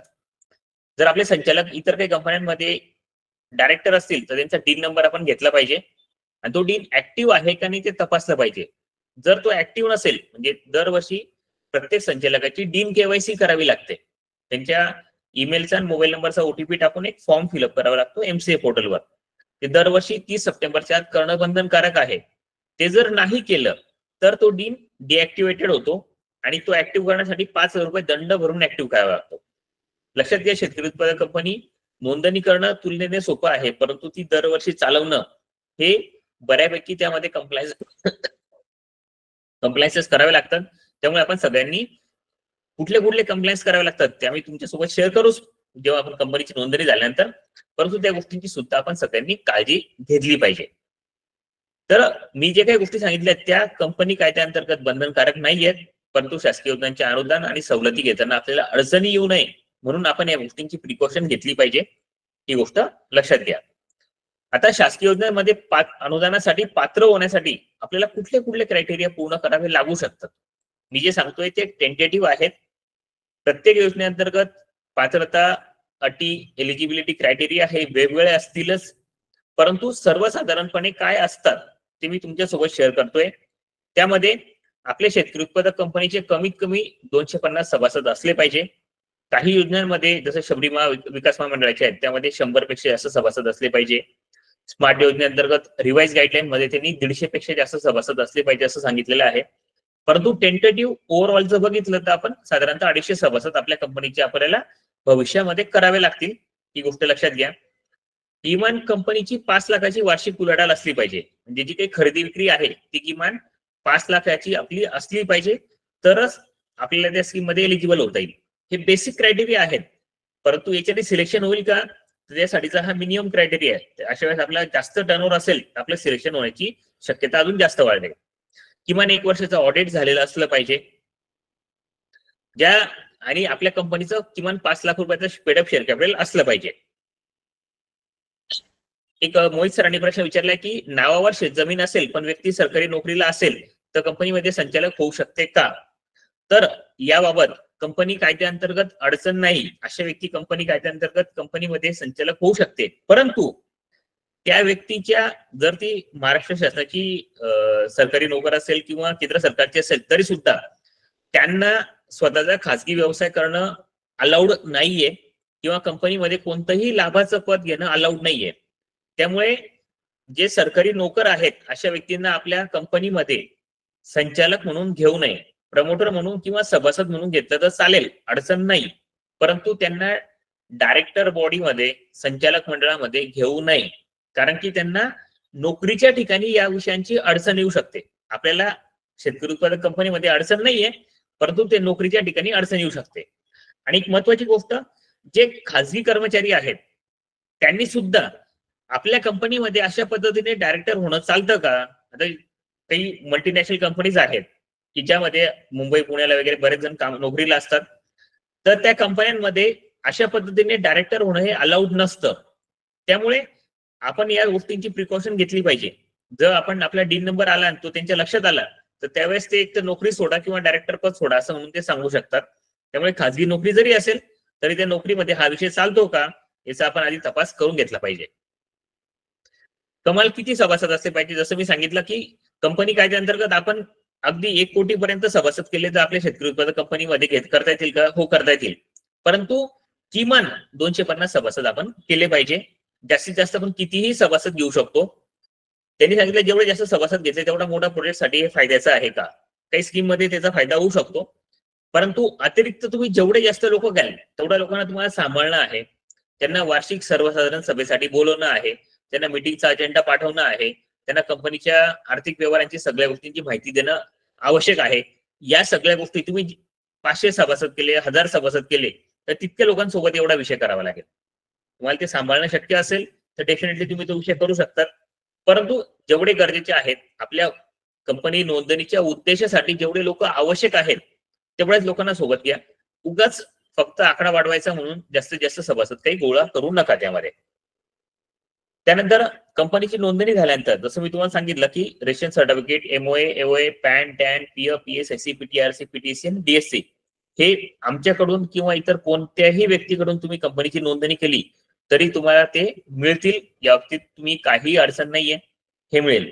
परंतु जर तुम्ही आमच्या माध्यमातून शेतकरी उत्पादक कंपनीची नोंदणी केली तर तुम्हाला ऍडिशनल काय बेनिफिट मिळतील, तर तुम्हाला शेतकरी उत्पादक कंपनीची नोंदणी करताना साधारणतः कोणीही इतर जे काही आहेत रजिस्ट्रेशन करण्यासाठी व्यक्तीत म्हणजे ते वेगळ्या पद्धतीने करत असतील, परंतु सर्वसाधारणपणे कंपनीचं अधिकृत भाग भांडवल म्हणजे authorise share capital. Authorise share capital म्हणजे काय की आपण शेअर कॅपिटलची मर्यादा कुठेपर्यंत वाढवू शकतो, जास्तीत जास्त किती शेअर कॅपिटल वाढवू शकतो, याची जी मर्यादा आहे ती साधारणतः 5 लाख किंवा 10 लाख ठेवतात. परंतु आम्ही नोंदणी करताना ती रक्कम ही 15 लाखापर्यंत ठेवतो. जर मी 5 लाख रुपये शेअर ऑथोराइज शेअर कॅपिटल ठेवलं तर कंपनीच्या नोंदणी करताना मला 1300 रुपये स्टॅम्प ड्युटी भरायला येते. परंतु 15 लाख ठेवलं तर मला स्टॅम्प ड्युटी भरायला येते 3300 रुपये, म्हणजे 2000 रुपये जास्त भरावे लागतात. परंतु याच्यामुळे तुमचा काय फायदा होतो की भविष्यामध्ये जर आपण काही वेगवेगळ्या शासकीय योजनांमध्ये ऍप्लिकेशन करायला गेलो आणि त्यावेळेस आपल्याला आपलं शेअर कॅपिटल वाढवावं लागलं अगदी 10, 12, 15 लाखापर्यंत, तर त्यावेळी तुम्हाला फक्त 5-3चा फॉर्म चेक करण्यासाठी तुम्हाला गव्हर्नमेंटची फी आणि आमची फी धरून साधारणतः 2-3 हजार रुपये फक्त खर्च येईल. परंतु ऑथोराइज शेअर कॅपिटल वाढवताना 5 लाखाचं 15 लाख करायला जर असेल तर त्यावेळेस तुम्हाला 12,000 रुपये स्टॅम्प ड्युटी आणि 4,000 रुपये आमची फी, असा तुमचा 16,000 रुपये इतका खर्च होतो. तो खर्च होऊ नये तर आपण आता तो 2,000 रुपये भरूनच आपलं ते काम होऊ शकतं. त्यामुळे आम्ही सुरुवातीलाच ऑथोराइज शेअर कॅपिटल हे 15 लाखापर्यंत ठेवतो, जेणेकरून भविष्यातचा खर्च वाचला पाहिजे. परंतु त्यासाठी आम्हाला 2,000 रुपये एक्स्ट्रा स्टॅम्प ड्युटी भरायला येते. कंपनीची नोंदणी झाल्यानंतर आमच्याकडून तुम्हाला ऍडिशनल उद्यम रजिस्ट्रेशन काढून मिळेल. जीएसटी नंबर जेव्हा केव्हा गरज असेल त्यावेळेस आम्ही ते काढून देऊ, त्यासाठीची वेगळी फी तुमच्याकडून चार्ज करणार नाही. कंपनीची नोंदणी झाल्यानंतर 30 दिवसाच्या आत आपल्याला ऑडिटरची नेमणूक करावी लागते आणि INC20 म्हणून एक फॉर्म भरावा लागतो. या दोन्ही कंप्लायन्सची फी याच्यामध्ये इन्क्लुडिंग आहे. बँक अकाउंट ओपनिंगचा तुमचा ठराव, सीओ अपॉइंटमेंटचा ठराव, त्याच पद्धतीने कंपनीचे रबर स्टॅम्प, तुमचे 20 letter head, share holder certificate, सभासद होण्यासाठीचा फॉर्म, सेल परचेस बिलांचे फॉर्मॅट्स, या सगळ्या बारीक बारीक गोष्टींची आम्ही तुम्हाला पूर्तता करून देऊ, जेणेकरून तुम्हाला कंपनी रजिस्ट्रेशन झाल्यानंतर कुठेही छोट्या छोट्या गोष्टींसाठी जाण्याची गरज नाही, कुठली माहिती विचारण्याची गरज नाहीये. भविष्यात देखील तुम्हाला काही ठराव बनवावे लागले, रिझोल्युशन बनवावे लागले, कुठे काही पत्रव्यवहारासाठी काही मदत लागत असेल, तुमचे आर्थिक व्यवहार करताना हा व्यवहार करू का नको, ह्या गोष्टी कशा पद्धतीने गेले पाहिजे, बिल कसं बनवायचं, या सगळ्या गोष्टींची बारीक बारीक माहिती आमच्याकडून तुम्हाला उपलब्ध होते. त्यासाठी आम्ही अतिरिक्त फी चार्ज करत नाही आमचे जे रेग्युलर क्लायंट्स आहेत त्यांच्याकडून, पण त्यांना या सगळ्या माहिती आमच्याकडून पुरवल्या जातात. आणि सगळ्यात महत्त्वाची गोष्ट, आम्ही फक्त कंपनीचं नोंदणीचं काम नाही करत, तर कंपनी नोंदणी झाल्यानंतर अकाउंटिंग, टॅक्सेशन, ऑडिटिंग साठीचा तुमचा जो काही सपोर्ट आहे त्या सगळ्या गोष्टींची आम्ही पूर्तता करतो. त्याच पद्धतीने भविष्यात तुम्हाला काही शासकीय योजना आल्यात तर त्या योजनांची माहिती तुम्हाला उपलब्ध करून देणं, त्याशिवाय त्या योजनांमध्ये पात्रता अटी पूर्ण करण्यासाठीची मदत करणं, त्याचं मार्गदर्शन, कन्सल्टेशन आम्ही तुम्हाला मदत करतो. त्याशिवाय त्याच पद्धतीने याचे जे काही प्रपोजल आणि प्रस्ताव बनवून द्यायचे, DPR बनवून द्यायचे, प्रोजेक्ट रिपोर्ट बनवून द्यायचे, त्या सगळ्या गोष्टींसाठी आम्ही मदत करतो. या सगळ्या गोष्टींसाठी आम्ही अतिरिक्त ऍडिशनल फीज घेतो, हे फ्री करत नाही. परंतु तुम्हाला त्या छोट्या छोट्या गोष्टींसाठी बाहेर कुठे जायची गरज नाही, एकाच छताखाली या सगळ्या गोष्टींची तुम्हाला माहिती मिळेल. त्यामुळे तुमचं काम सोयीस्कर होतं. त्याशिवाय तुमचा बिझनेस प्लॅन बनवणं, कर्ज मिळवण्यासाठी जे काही डॉक्युमेंटेशन सपोर्ट वगैरे आहे तो आमच्याकडून मिळेल. कंपनीची नोंदणी करताना इन्कम टॅक्स, जीएसटी वगैरे जे काही कंप्लायन्सेस आहेत जे वेळोवेळी पूर्ण करावे लागतात त्याची माहिती आम्ही तुम्हाला करून देऊ. तुमचा फॉर्म कसा भरायचा, प्रोसिडिंग कसं लिहायचं, या सगळ्या बारीक बारीक गोष्टींचं आम्ही कन्सल्टेशन तुम्हाला प्रोव्हाइड करतो. आता आपण आपल्या वेबिनारच्या तिसऱ्या सेगमेंटकडे वळूया. कंपनीची नोंदणीविषयी माहिती घेतली आपण. पहिल्यांदा शेतकरी उत्पादक कंपनीची गरज काय आहे त्याची माहिती घेतली. नोंदणी करताना काय काळजीपूर्वक विचार करून कंपनीची नोंदणी केली पाहिजे याची माहिती घेतली. त्यानंतर शेतकरी उत्पादक कंपनी नोंदणीसाठी काय डॉक्युमेंट्स लागतात याची आपण माहिती घेतली. आणि त्याच्यानंतर शेतकरी उत्पादक कंपनी जर तुम्ही आमच्या माध्यमातून नोंदणी करून घेतली तर काय फायदा होईल किंवा काय तुम्हाला ऍडिशनल बेनिफिट मिळतील याची तुम्हाला माहिती दिलेली आहे. तर आमच्या माध्यमातून तुम्ही शेतकरी उत्पादक कंपनीची नोंदणी केली तर त्यासाठी आमची प्रोफेशनल फी ही सध्या 35,000 रुपये इतकी आहे. त्यापैकी डॉक्युमेंट सोबत तुम्हाला 25,000 रुपये ऍडव्हान्स जमा करावे लागतील आणि रिमेनिंग उर्वरित 10,000 रुपये हे कंपनीची नोंदणी झाल्यानंतर तुम्हाला द्यावे लागतील. तर आपण आता पुढच्या सेगमेंटकडे वळूयात, ज्यामध्ये आपल्याला विविध शासकीय योजनांचा काही आहेत ज्या शेतकरी उत्पादक कंपनीसाठी सध्या उपलब्ध आहेत, त्याच्या अंतर्गत आपल्याला काय काय गोष्टी मिळू शकतात तर त्याची आपण माहिती घेऊयात. तर पती पत्नी एकाच कंपनीमध्ये संचालक डायरेक्टर होता येतं का? हो, कंपनी कायद्याअंतर्गत होता येतं, परंतु तसं करू नये. त्यामुळे आपल्याला भविष्यात शासकीय योजनांचे अनुदान मिळवताना अडचणी येऊ शकतात. पती पत्नींपैकी एक जण डायरेक्टर आणि एक प्रमोटर मध्ये असतं तर काही अडचण नाहीये. त्यामुळे हे वेगवेगळं असल्यास उत्तम. दुसरं, गोट फार्मिंग साठी ऍप्लिकेशन करू शकतो का? तर अनुदान आपण गोट फार्मिंग साठी अंतर्गत ऍप्लिकेशन करू शकतो, परंतु मी तुम्हाला तो विषय शेवटी सांगेल की त्याचं काय करावं. फीज आमची 35,000 रुपये इतकी आहे. बँकेचं अनुदान देताना जर बायको संचालक आहे, नवऱ्याच्या सिव्हिल स्कोर कमी असेल तर तिचे सिव्हिल स्कोर चांगले असेल तर चालू शकतं. जेवढे संचालक आहेत त्यांचा सिव्हिल स्कोर चेक केला जातो, त्यांच्या कुटुंबातल्या कोणाचाही सिव्हिल स्कोर चेक केले जात नाही. 2 भाऊ आहेत, ते 2 वेगवेगळ्या पत्त्यांवर राहतात आणि त्यांचं रेशन कार्ड वेगळं आहे, तर डायरेक्टर होता येईल का? तर चालू शकतं. परंतु बऱ्याचदा काय होतं की ज्या अधिकाऱ्यांकडे या फाईल्स आपल्या प्रपोजलचे जातात त्यावेळेस बऱ्याच काय होतं की वडिलांचं नाव सारखं असलं, म्हणजे 2 भाऊ या कंपनीमध्ये आहेत असा विषय कन्सिडर करून त्यावेळेस ते ऑब्जेक्शन घेऊ शकतात. त्यामुळे जर 2 सख्खे भाऊ, पती पत्नी किंवा आई वडील यांना संचालक मंडळामध्ये न घेतलेलं चांगलं आहे. जरी त्यांचे रेशन कार्ड वेगळे असले तरी सुद्धा त्यांना कंपनीच्या संचालक मंडळामध्ये एका कुटुंबातले एका सारख्या नावाचे व्यक्ती घेऊ नये. तर आपण आता स्मार्ट योजना, मॅग्नेट, पोखरा, PMFME, मुख्यमंत्री अन्न प्रक्रिया योजना, AF, NLM, ऍग्री क्लिनिक आणि कृषी व्यवसाय योजना, AMI आणि NHB योजनांविषयी माहिती घेणार आहोत. त्यामध्ये आम्ही जातो सर, आम्ही आमच्या कंपनीच्या रेशनच्या फीज मध्ये काय काय गोष्टी अवेलेबल आहेत त्याचं कोटेशन आणि त्याची पूर्ण माहिती मी तुम्हाला आपल्या ग्रुपमध्ये, ज्या ग्रुपमध्ये आपण तुम्हाला ही सगळी माहिती दिलेली आहे त्यामध्ये शेअर करणार आहे. त्यामुळे तुम्ही निश्चित राहा, तुम्हाला या सगळ्या गोष्टींची माहिती मिळेल असते ते. तर या सगळ्या योजनांविषयी आपण माहिती घेऊया. त्यामध्ये पहिली योजना आहे स्मार्ट योजना. स्मार्ट योजनेअंतर्गत आपल्याला इतर पिकांसाठी 2 कोटी आणि कापूस आणि फलोत्पादन यासाठी म्हणून 3 कोटी पर्यंतचं अनुदान मिळत होतं. याच्या प्रपोर्शनेटली प्रकल्प किमतीच्या 60% पर्यंत अनुदान होतं.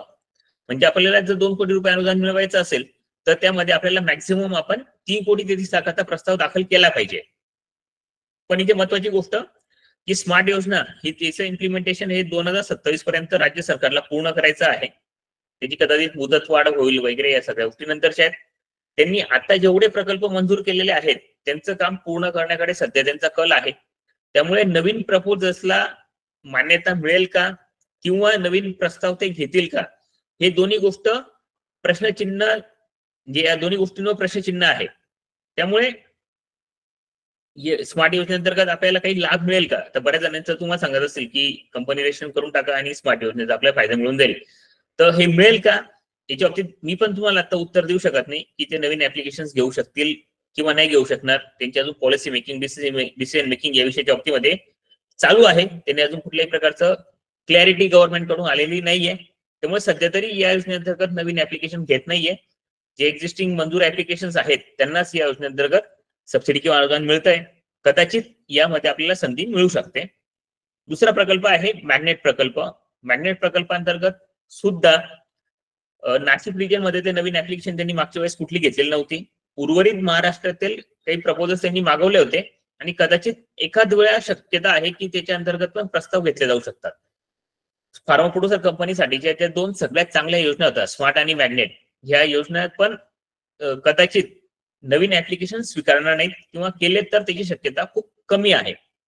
मॅग्नेट प्रकल्पामध्ये सुद्धा फळ प्रक्रिया उद्योगांसाठी जे स्क्रीनवर तुम्हाला पिकं दिसत आहेत, केळी, पेरू, डाळिंब, चिक्कू, सीताफळ, स्ट्रॉबेरी यासारख्या पिकांचे प्रक्रिया उद्योगांसाठी आपल्याला 60% पर्यंत ऍडव्हान्स स्वरूपामध्ये सबसिडी मिळत होती. स्मार्ट आणि मॅग्नेट या दोघी योजनांची ब्युटी किंवा त्याची सुंदरता सगळ्यात मोठी काय आहे, तर या दोघी योजनांमध्ये जे काही अनुदान आहे, सबसिडी आहे, ते ऍडव्हान्स स्वरूपामध्ये आहे. म्हणजे समजा आपल्याला 1 कोटीचा प्रोजेक्ट उभा करायचा आहे, त्याची 60% आपल्याला सबसिडी मिळणार आहे. ती 60% सबसिडी आपल्याला ऍडव्हान्स स्वरूपामध्ये मिळेल. आपल्याला आपलं ओन कॉन्ट्रीब्युशन, बँकेचं कर्ज ऍड करून मग ते पैसे खर्च करायचे आहेत.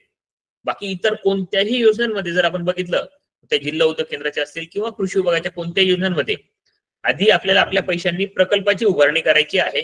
त्यानंतर मग आपल्याला काही वर्षांनी ती सबसिडी किंवा अनुदान आपल्याला उपलब्ध होईल. असं सगळ्या योजनांच्या बाबतीमध्ये आहे.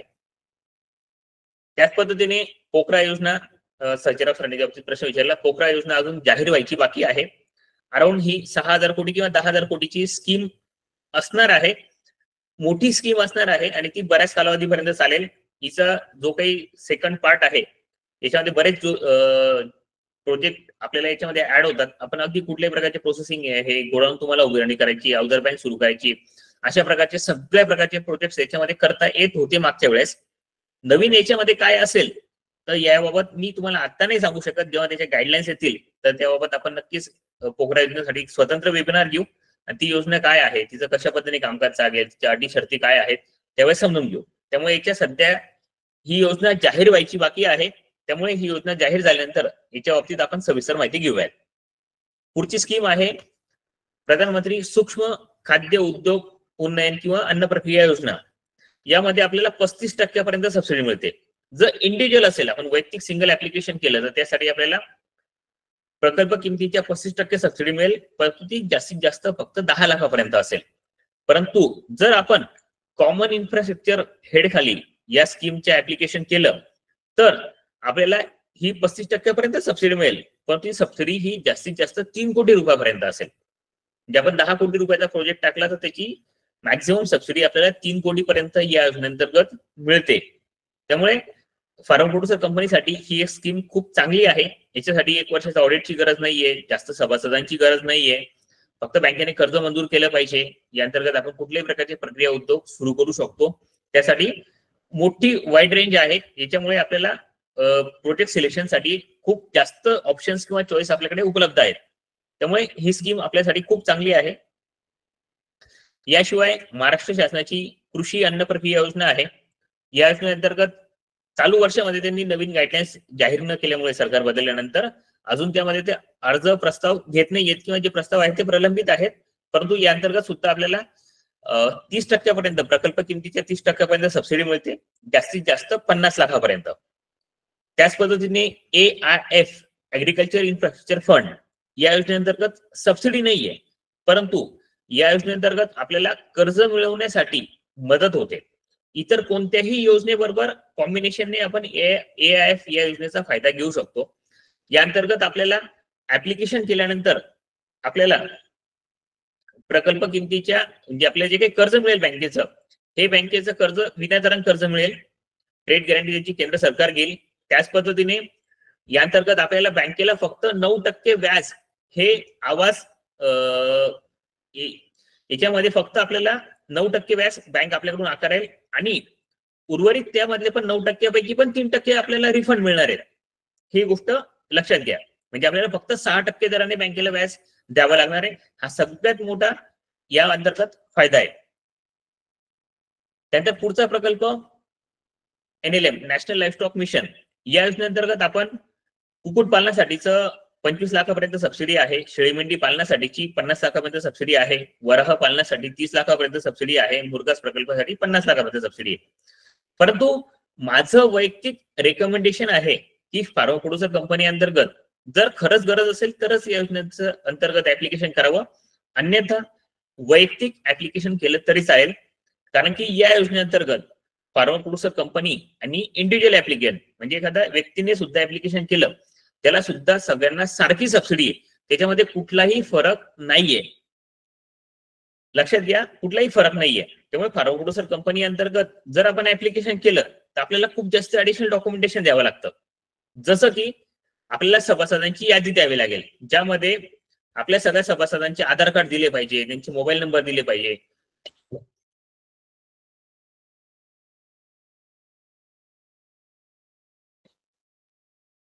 नवीन ऍप्लिकेशन करताना त्यामध्ये आपल्याला हे ऍडिशनल डॉक्युमेंट्स करावे लागतात. त्यामुळे जर गरज असेल तरच फार्मर प्रोड्युसर कंपनी अंतर्गत या योजनेअंतर्गत ऍप्लिकेशन करावं, अन्यथा इतर भरपूर स्कीम आपल्यासाठी उपलब्ध आहेत. पुढची स्कीम आहे agri clinic agri business subsidy. यासाठी आपल्याला कृषी सेवा केंद्र असेल किंवा इतर बरेच प्रकल्प यामध्ये त्यांनी आता नवीन समाविष्ट केलेले आहेत. त्याचाही फायदा आपल्याला या योजनेअंतर्गत येऊ शकतो. या योजनेअंतर्गत इंडिव्हिज्युअल व्यक्तीने ऍप्लिकेशन केलं त्याला मॅक्झिमम फक्त 20 लाखापर्यंतच्या प्रोजेक्ट कॉस्ट असणाऱ्या प्रकल्पासाठी ऍप्लिकेशन करता येईल आणि त्याच्या 30% म्हणजे 7-7.5 लाखापर्यंत सबसिडी मिळते. परंतु जर हे सबसिडी आपल्याला फार्मर्स ग्रुप असेल म्हणजे शेतकरी गट किंवा शेतकरी उत्पादक कंपनी असेल तर आपल्याला 1 कोटीपर्यंतच्या प्रकल्पासाठी या योजनेअंतर्गत ऍप्लिकेशन करता येतं आणि त्यासाठी आपल्याला 1 कोटीच्या 30% म्हणजे 30 लाखापर्यंत सबसिडी या योजनेअंतर्गत मिळू शकते.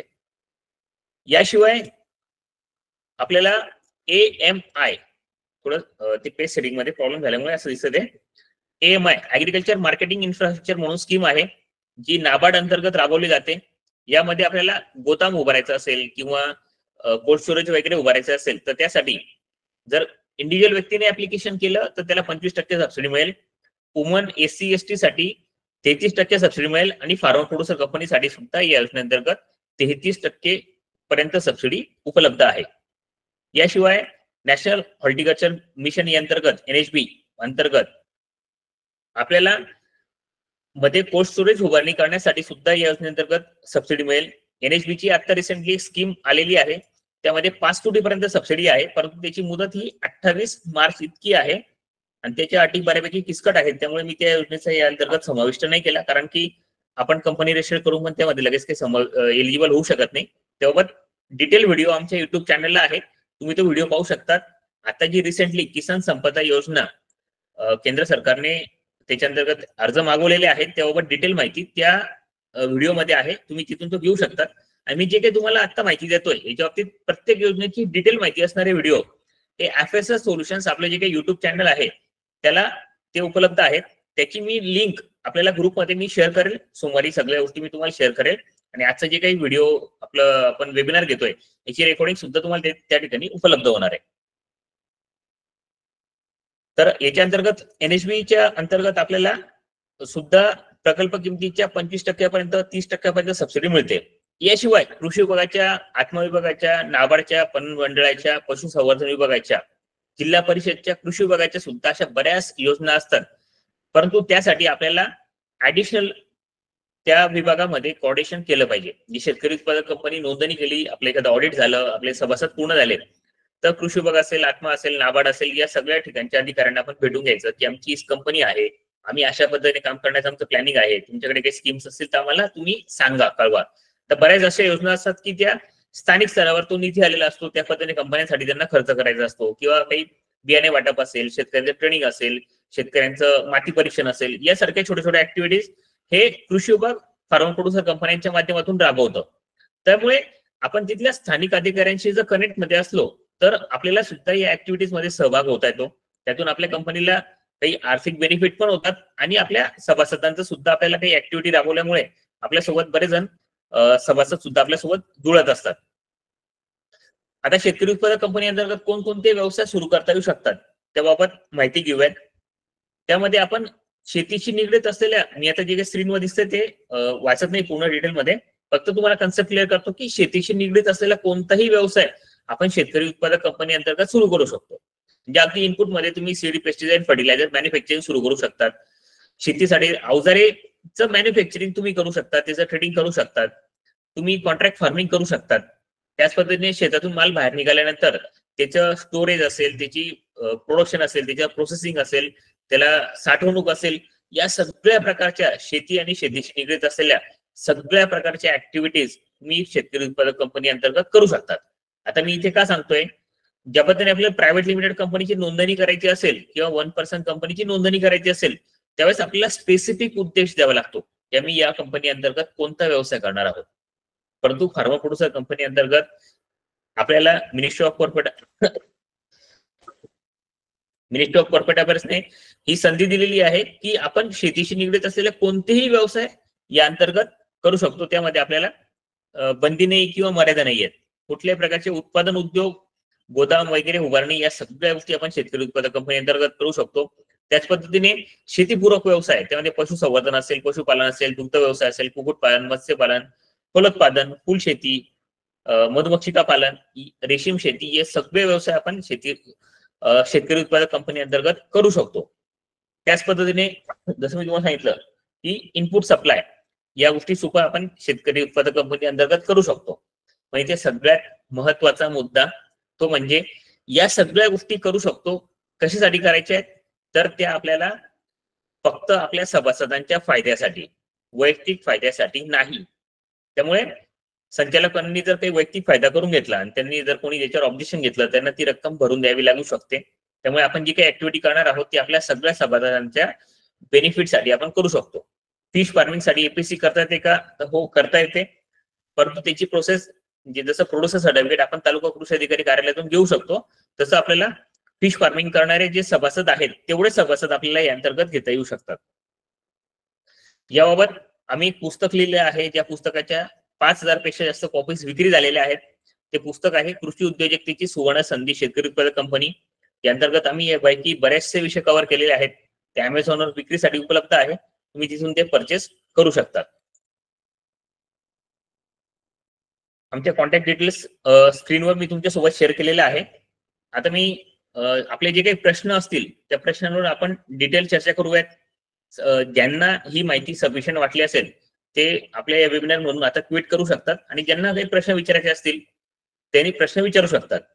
परंतु माझं रिकमेंडेशन असेल की तुम्ही शेवटपर्यंत थांबण्याचा प्रयत्न करा. की बऱ्याच जणांचं काय होतं की आपल्या मनात जे काही प्रश्न येतात, आपल्याला जे प्रश्न पडत नाही ते इतरांना प्रश्न पडतात, आणि त्या माध्यमातून काही आपल्याला ऍडिशनल इन्फॉर्मेशन मिळाली तर नक्कीच त्यामधून आपल्याला फायदा होतो. त्यामुळे आपण सगळ्या जणांनी एक शेवटपर्यंत सोबत राहण्याचा प्रयत्न करा. जर तुम्हाला आमच्या माध्यमातून शेतकरी उत्पादक कंपनीची नोंदणी करायची असेल तर स्क्रीनवर दिलेल्या व्हॉट्सअप नंबरवर तुम्ही फक्त आम्हाला मेसेज करा. आमचे प्रतिनिधी तुम्हाला सगळ्या गोष्टींची माहिती पुरवतील, किंवा व्हॉट्सअप ग्रुपवर मी तुम्हाला सगळ्या गोष्टींची डिटेल इन्फॉर्मेशन शेअर करणार आहे. त्यामुळे तुम्ही तेव्हा सुद्धा आमच्याशी कोऑर्डिनेशन करू शकता. आता आपण एक एक करून प्रश्न विचारूयात. कोणीतरी प्रश्न विचारला की बुकचं नाव काय आहे? कृषी उद्योजकतेची सुवर्ण संधी शेतकरी उत्पादक कंपनी म्हणून हे पुस्तक आहे. नेक्स्ट पुस्तक आमचं लवकरच प्रकाशित होणार आहे, कृषी उद्योजक, ज्यामध्ये कृषी आधारित व्यवसाय सुरू करण्यासाठीचे टप्पे कसे कसे आपण पूर्ण केले पाहिजे आणि एक चांगल्या पद्धतीने व्यवसाय कसा उभा केले पाहिजे, हे याची बाबतीत डिटेल मार्केटिंग वगैरे साधीची सगळी इन्फॉर्मेशन आम्ही आपल्या सोबत त्या पुस्तकाच्या माध्यमातून शेअर करणार आहोत. एका व्यक्तीला 2 वेगवेगळ्या कंपन्यांमध्ये सभासद होता येते का? हो, अगदी आपण एक व्यक्ती 10 कंपन्यांमध्ये सभासद झाला तरी चालेल, त्याला काही अडचण नाहीये. त्यातलं नाफेड खरेदी केंद्राबाबत बऱ्याच जणांचे प्रश्न असतात, तर नाफेड खरेदी केंद्राच्या बाबतीमध्ये तो विषय सुद्धा मी एक कोणाचे प्रश्न आल्यानंतर मी तो डिटेलमध्ये शेअर करतोच. आमच्या ऑफिसला पण ते पुस्तकाच्या कॉपीज आहेत, तिथून पण तुम्ही ते कलेक्ट करू शकतात. नाफेड खरेदी केंद्राच्या बाबतीत बऱ्याच जणांचे प्रश्न असेल, किंवा बरेच जण फक्त नाफेड खरेदी केंद्र मिळावं म्हणून शेतकरी उत्पादक कंपनीची नोंदणी करतात. त्याच्यामुळे तो एक महत्वाचा बर्निंग इश्यू आहे. त्यामुळे आपण त्याबाबत सुरुवातीला डिस्कशन करून घेऊयात. सभासद किती असले पाहिजे? जसं मी कंपनी नोंदणी करताना 10 सभासद आपल्याला लागतील, आणि कंपनीची नोंदणी झाल्यानंतर आपल्याला 250-300 सभासद आपण केले पाहिजे. मी मायक्रोफोन्स ऑन केलेले आहेत आपले, तुम्ही अनम्यूट करून प्रश्न विचारू शकतात. एपीओ बाबत कोणकोणते कायदे अभ्यासले पाहिजे? तर कंपनीची नोंदणी झाल्यानंतर आम्ही तुम्हाला एक किट देतो, त्या अंतर्गत कुठले कुठले कायदे तुम्ही पालन केले पाहिजे याची डिटेल इन्फॉर्मेशन त्यासोबत शेअर करतो. कंप्लायन्स बाबत माहिती देण्यासाठी खूप मोठी माहिती आहे, त्यामुळे आता या वेबिनार मध्ये नको घेऊयात, आपण स्वतंत्र डिस्कशन करूयात. मी कोणी एक मिनिट फक्त मला कोणी अनम्यूट करू नका. मला फक्त एक नाफेड खरेदी केंद्राबाबत बेसिक माहिती द्यायची आहे, ती मी तुमच्यासोबत शेअर करतो. त्यानंतर आपण पुढचे प्रश्न घेऊयात. नाफेड, आता बरेच जण शेतकरी उत्पादक कंपनीची नोंदणी करतात कारण त्यांना नाफेडचं खरेदी केंद्र मिळवायचं असतं. याची प्रोसेस अशी आहे की नाफेड आणि एनसीसीएफ हे 2 गव्हर्नमेंटचे जे काही एमएसपी नुसार शेतमाल खरेदी करण्यासाठीचे 2 विभाग आहेत, की जे गव्हर्नमेंटच्या माध्यमातून शेतकऱ्यांकडून जे काही एमएसपी अंतर्गत शेतमाल आहे तो खरेदी करत असतात. परंतु हे प्रत्यक्षात ग्राउंड लेवलला जाऊन खरेदी नाही करत. त्यासाठी काही वेगवेगळ्या एजन्सीजला अपॉइंट केले जाते, जसं कृषी उत्पन्न बाजार समिती असेल, किंवा काही एजन्सीज असतील, कोऑपरेटिव्ह संस्था असतील. त्याच पद्धतीने फार्मा प्रोड्युसर कंपन्यांना सुद्धा यामध्ये सहभागी होता येतं. परंतु फार्मा प्रोड्युसर कंपनी यामध्ये प्रत्यक्ष सहभागी डायरेक्ट होत नाही, तर त्यासाठी किमान ज्या फेडरेशनचे म्हणजे आपल्याला आधी फेडरेशनची नोंदणी करावी लागेल. त्या फेडरेशन मध्ये किमान 10 शेतकरी उत्पादक कंपन्याचे तिचे सभासद असले पाहिजे. त्याची जेव्हा टेंडर प्रोसेसिंग होईल त्या टेंडर प्रोसेसिंग मध्ये ते फेडरेशन सहभागी होईल. त्या फेडरेशनला जर नाफेड किंवा एनसीसीएफ कडून टेंडर मिळालं तर ते फेडरेशन आपल्या शेतकरी उत्पादक कंपनीला यासाठी ते प्रोक्युरमेंट करण्यासाठी किंवा शेतमाल खरेदी करण्यासाठी नाफेडचं ते खरेदी केंद्र त्यांना उपलब्ध करून देईल. म्हणजे शेतकरी उत्पादक कंपनी फेडरेशनची सभासद होईल. नाफेड फेडरेशनला टेंडर अलॉट करेल शेतमाल खरेदी करण्याचं आणि फेडरेशन स्वतः ते काम न करता आपल्या सभासद शेतकरी उत्पादक कंपन्यातून करून घेईल. तर याचं सभासद केंद्र कसं मिळवायचं तर शेतकरी उत्पादक कंपनीची नोंदणी झाल्यानंतर तुम्हाला महाराष्ट्रामध्ये वेगवेगळे फेडरेशन आहेत त्याच्यामध्ये सभासद व्हावं लागेल आणि तुम्ही ज्या फेडरेशन मध्ये सहभागी झालात त्या फेडरेशनची ती ताकद असली पाहिजे. ती सगळ्याच अर्थाने जे शब्द मी इथे वापरू शकत नाही त्या अर्थाने त्याची ताकद असली पाहिजे. ती ताकद असेल तर ते नाफेड किंवा एनसीसीएफ कडून ते टेंडर मिळवतील आणि तुम्हाला ते काम मिळवून देतील. अशा पद्धतीने ही प्रोसेस राबवली जाईल. या प्रक्रियेमध्ये आम्ही काम करत नाही त्यामुळे तुम्ही त्या फेडरेशन सोबत वर्किंग केलं तर ते तुम्हाला जास्त डिटेलिंग इन्फॉर्मेशन याबाबत देऊ शकतात. हा त्यासोबत ते फेडरेशन साठीचे जे काही डॉक्युमेंट्स बनवायचे आहेत त्यामध्ये आम्ही तुम्हाला आमच्या माध्यमातून तुम्ही कंपनीची नोंदणी केली तर आम्ही नक्कीच मदत करू. परंतु आम्ही हे केंद्र मिळवून देणं किंवा त्या अंतर्गत फेडरेशन माध्यमातून ते टेंडर मध्ये तुम्हाला सहभागी करून देणं या प्रकारच्या सर्व्हिसेस आम्ही प्रोव्हाइड करत नाही. त्यामुळे ते तुम्ही तुमच्या स्तरावर करू शकतात. त्यानंतर आपले पुढचे प्रश्न असतील तुम्ही प्रश्न विचारा. मी त्या सगळ्या प्रश्नांची उत्तरं तुम्हाला शेअर करतो. एक अजय सर प्रश्न विचारा. सर मी अगोदर एक प्रश्न टाइप करून टाकला होता परंतु मला तुम्ही उत्तर दिले असेल माझ्या लक्ष म्हणजे त्यावेळेस आवाज नाही आला तुमचा. माझा प्रश्न असा आहे की जर बायको संचालक असेल नवरा त्या कंपनीमध्ये नाहीये परंतु नवऱ्याचा सिबिल स्कोर जर कमी असेल तर त्याचा परिणाम बँक अनुदान घेताना नवऱ्याच्या सिबिल स्कोरचा त्याच्यावर परिणाम होतो का? नाही सर मी याचं उत्तर दिलं होतं त्यावेळेस तुम्ही लक्षात घ्या की ज्यावेळेस जे डायरेक्टर बॉडीमध्ये 5 लोक आहेत त्यांचा सिबिल स्कोर केला जाईल त्यांच्या कुटुंबाचा सिबिल स्कोर चेक केला जाणार नाही. Okay sir. म्हणजे नवऱ्याचा सिबिल स्कोर खराब असेल आणि बायकोचा चांगला असेल तर बायकोचा सिबिल स्कोर चेक केला जाईल तिच्या नवऱ्याचा सिबिल स्कोर चेक केला जाणार नाही. आता नवऱ्याच्या नावावरती जमीन आहे सर आणि बायकोला आपल्याला संचालक करायचं असेल तर मग त्याची काय प्रोसेस? बायकोच्या नावावरती उतारा नाही. हा मग तालुका कृषी अधिकारी कार्यालयातून आपल्याला प्रोड्युसर सर्टिफिकेट घ्यावं लागेल बेसिक. ते असल्यानंतर नवऱ्याचा सातबारा उतारा ते प्रोड्युसर सर्टिफिकेट या बेसिसवर कंपनीमध्ये आपण त्या महिलांना किंवा त्या स्त्रीला आपण डायरेक्टर करून देऊ शकतो त्याला अडचण नाही. नाही फार्मर प्रोड्युसरचं सर्टिफिकेट हे बायकोच्याच नावाने लागेल ना? हो पण ते तालुका कृषी जे कुटुंबामध्ये ना शेतकरी कुटुंबामध्ये ती व्यक्ती आहे ना त्यामुळे ते मिळेल त्याला काही अडचण नाही. मिळेल ना? हो हो हो. ओके. त्याच्यासाठी नवऱ्याची संमती किंवा म्हणजे नवऱ्याचं काही संमतीपत्र द्यावं लागतं किंवा काय? नाही संमतीपत्रक नाही. बेसिक ते काय करतात तुमच्याकडून रेशन कार्ड मागवतात आणि नवऱ्याचं आधार कार्ड आणि त्या महिलेचं आधार कार्ड मागवतात की ते कुटुंबामध्ये खरंच सभासद आहेत आणि ते प्रोड्युसर सर्टिफिकेट देऊन देतात. याबाबत तालुका कृषी अधिकारी कार्यालयातून आपल्याला मदत होते. ते सपोर्ट करतात जास्तीत जास्त कंपन्यांची नोंदणी करण्यासाठी त्यामुळे काळजी करण्याचं काही कारण नाही. Okay sir. Okay thank you sir. Yes welcome. पुढचा प्रश्न.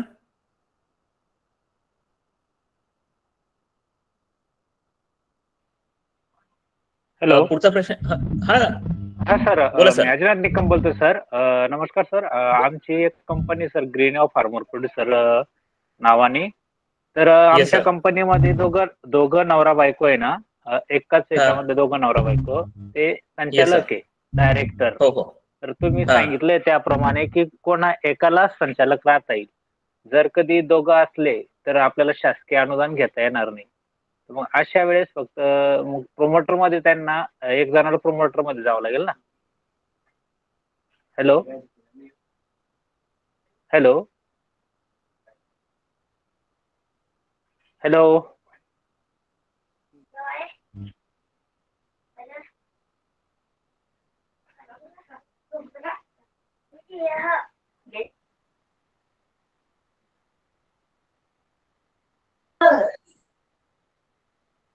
हॅलो आवाज येतोय माझा?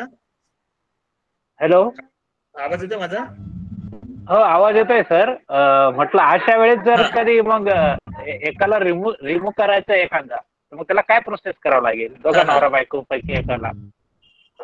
हा, मग त्यांचा राजीनामा देऊन त्या जागेवर दुसऱ्या कोणतरी डायरेक्टरची अपॉइंटमेंट करता येऊ शकते, त्याला काही अडचण नाहीये. त्या सगळ्या प्रोसेसला 4 ते 5 हजारापर्यंत तुमचा खर्च होऊ शकतो, करता येऊ शकतं, त्याला काही अडचण नाही. ती एक सोपी प्रोसेस आहे. त्यांच्या माध्यमातून आपण कंपनीची नोंदणी केली असेल, तुम्ही त्यांना सांगा की डायरेक्टर बदलायचं आहे, ते सगळ्या गोष्टी करून देतील लगेच. बरं, ठीक आहे sir. Okay, thank you. Yes sir. पुढचा प्रश्न.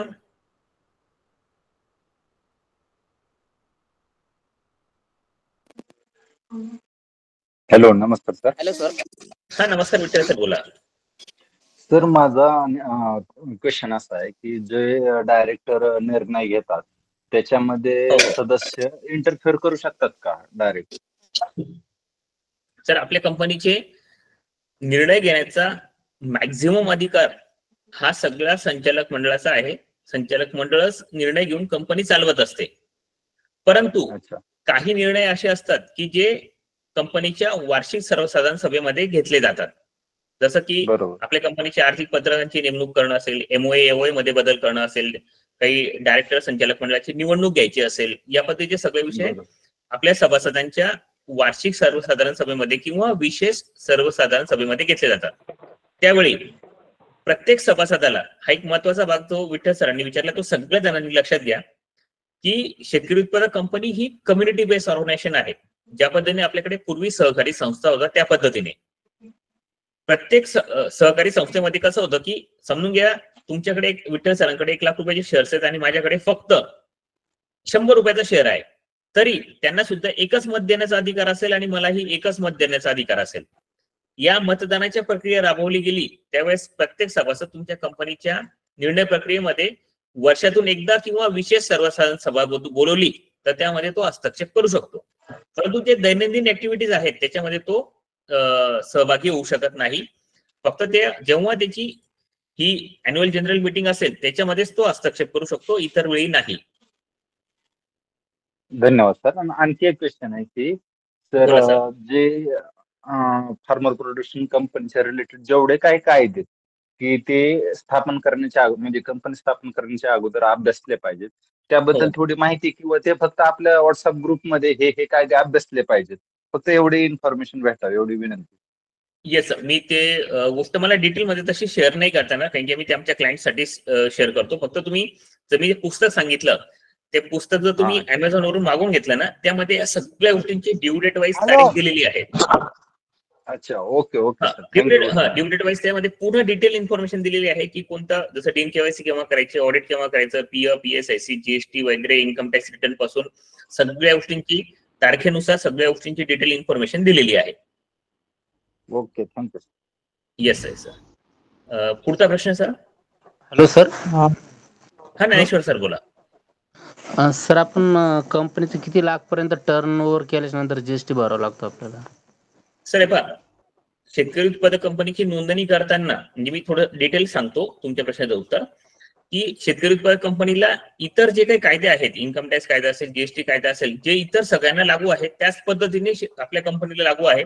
त्यामध्ये कुठल्याही प्रकारची सूट नाहीये. जर आपण गुड्स मध्ये व्यवसाय करत असू तर आपल्याला 40 लाखाच्या वर आपली उलाढाल गेली तर आपल्याला जीएसटी नंबर घेणं हे बंधनकारक आहे. तोपर्यंत घेतला तरी चालते ना? तोपर्यंत नाही घेतला तरी चालतो, त्यानंतरच आपली जीएसटी नंबर आपण घेतला पाहिजे. परंतु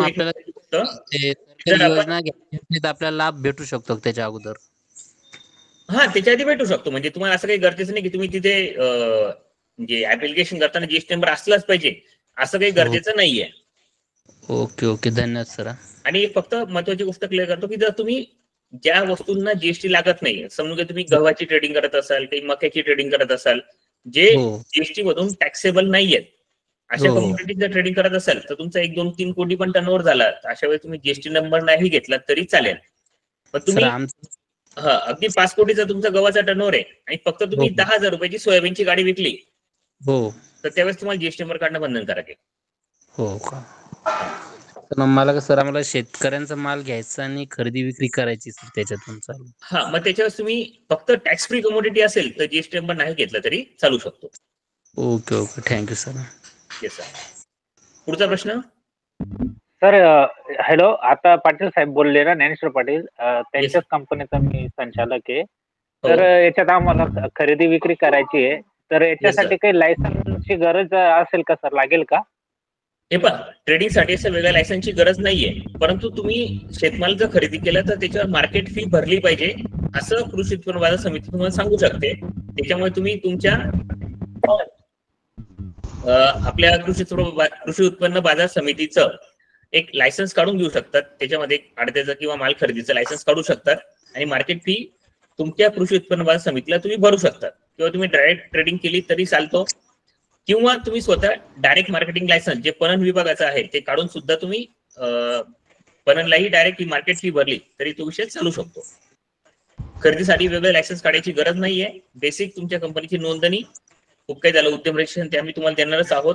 या बेसिसवर तुम्ही ट्रेडिंग चालू करू शकता शेतमालाची, त्याला काही अडचण नाही. Okay okay, thank you sir. Thank you sir. Yes sir, welcome sir. अजून प्रश्न आहेत कोणाचे? सर नमस्ते. नमस्कार सर. स्तम सर बोला. सर मी अहमदनगरहून बोलतोय. Yes sir.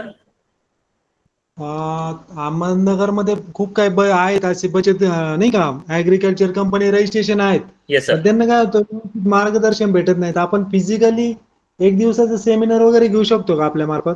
सर तुम्ही आयोजन करा, निश्चित आपण त्याबाबत सेमिनार घेऊयात. यांच्या अंतर्गत त्यांनी व्यवसायाची निवड कशी केली पाहिजे, व्यवसायासाठी पुढचं प्लॅनिंग कसं केलं पाहिजे, मालाची विक्रीचं नियोजन कसं केलं पाहिजे, ब्रँडिंग, मार्केटिंग वगैरे याबाबत आपण फुल डेचा एक डिटेल सेमिनार घेऊ शकतो. जर तुमच्याकडे 50 ते 100 लोकांची व्यवस्था होण्यासारखं असेल तर तुम्ही त्याचं तुम्ही ते ऑर्गनाईज करा. आम्ही डेफिनेटली त्या ठिकाणी आपण एक दिवस ठरवूयात, तिथे येऊन आम्ही या सगळ्या गोष्टींची माहिती तुमच्यासोबत शेअर करू. काहीच अडचण नाही सर. तर आपला पर्सनल नंबर भेटू शकतो का, मोबाईल नंबर? हो, मी तुम्हाला इकडे कमेंट बॉक्स मध्ये शेअर करतो, किंवा 9881 जो नंबर आहे तो माझा पर्सनल नंबर आहे. 9881 988. हो, हा जो स्क्रीनवर दिलेला नंबर आहे बघा, तो हा नंबर आहे ना, हा नंबर. Yes, thank you sir. नाव काय सर आपलं? Devendra Suryavanshi. Suryavanshi sir. Thank you sir. Okay. Yes sir. तुम्ही कोऑर्डिनेशन करू शकतात, आमच्या टीम सोबत आम्ही कोऑर्डिनेट करून देऊ, त्यानुसार आपण डेट फायनल करून करू शकतो तो विषय. सर माझ्याकडे ना 2-2.5 डाटा आहे ऍग्रिकल्चर कंपनीचा, पण काय होतं बेसिकली एकत्रित करायला मार्गदर्शन पण भेटणं गरजेचं आहे. नाही, डेफिनेटली सर. आम्ही याबाबत धुळ्याला आम्ही सेमिनारचं ऑर्गनायझेशन केलं होतं गेल्या मे महिन्यामध्ये. अराउंड 100 पेक्षा जास्त शेतकरी उत्पादक कंपन्या त्यामध्ये सहभागी होत्या, आणि त्यांच्या नंतर उद्योग व्यवसायामध्ये ऍक्टिव्हिटीज करण्यासाठीच, म्हणजे आपण प्युअरली तो एक बिझनेस माइंडसेटने सेमिनार ठेवूयात की त्यामध्ये पूर्ण बिझनेस रिलेटेड डिस्कशन होतो, आणि त्यांनी त्यांचा व्यवसाय कसा सुरू करावा याबाबत आपण पूर्ण डिटेल त्यामध्ये डिस्कशन करूयात sir. Okay sir, thank you. Yes sir, definitely. नमस्कार सर, अजून कोणाचे प्रश्न आहेत? एज लिमिट 18 वर्षाच्या वरती कोणीही व्यक्ती कंपनीमध्ये डायरेक्टर होऊ शकतो, त्याला काही अडचण नाहीये. कमीत कमी 18 असलं पाहिजे, पण जास्त 60 पेक्षा जास्त लोक सेमिनार तुम्ही हे करू नये, म्हणजे 60 वर्षापेक्षा जास्त व्यक्तींना कंपनीमध्ये डायरेक्टर ठेवू नये. कर्ज प्रकरणासाठी अडचण होऊ शकते. कंपनी कायद्याअंतर्गत अगदी तुम्ही 100 वर्षाच्या माणसालाही सभासद केलं, डायरेक्टर केलं तरी चालेल, परंतु कर्ज काढताना त्याची अडचण येऊ शकते. त्यामुळे आपण 60-65 पर्यंत ठीक आहे. निलेश सर बोला. सर नमस्कार.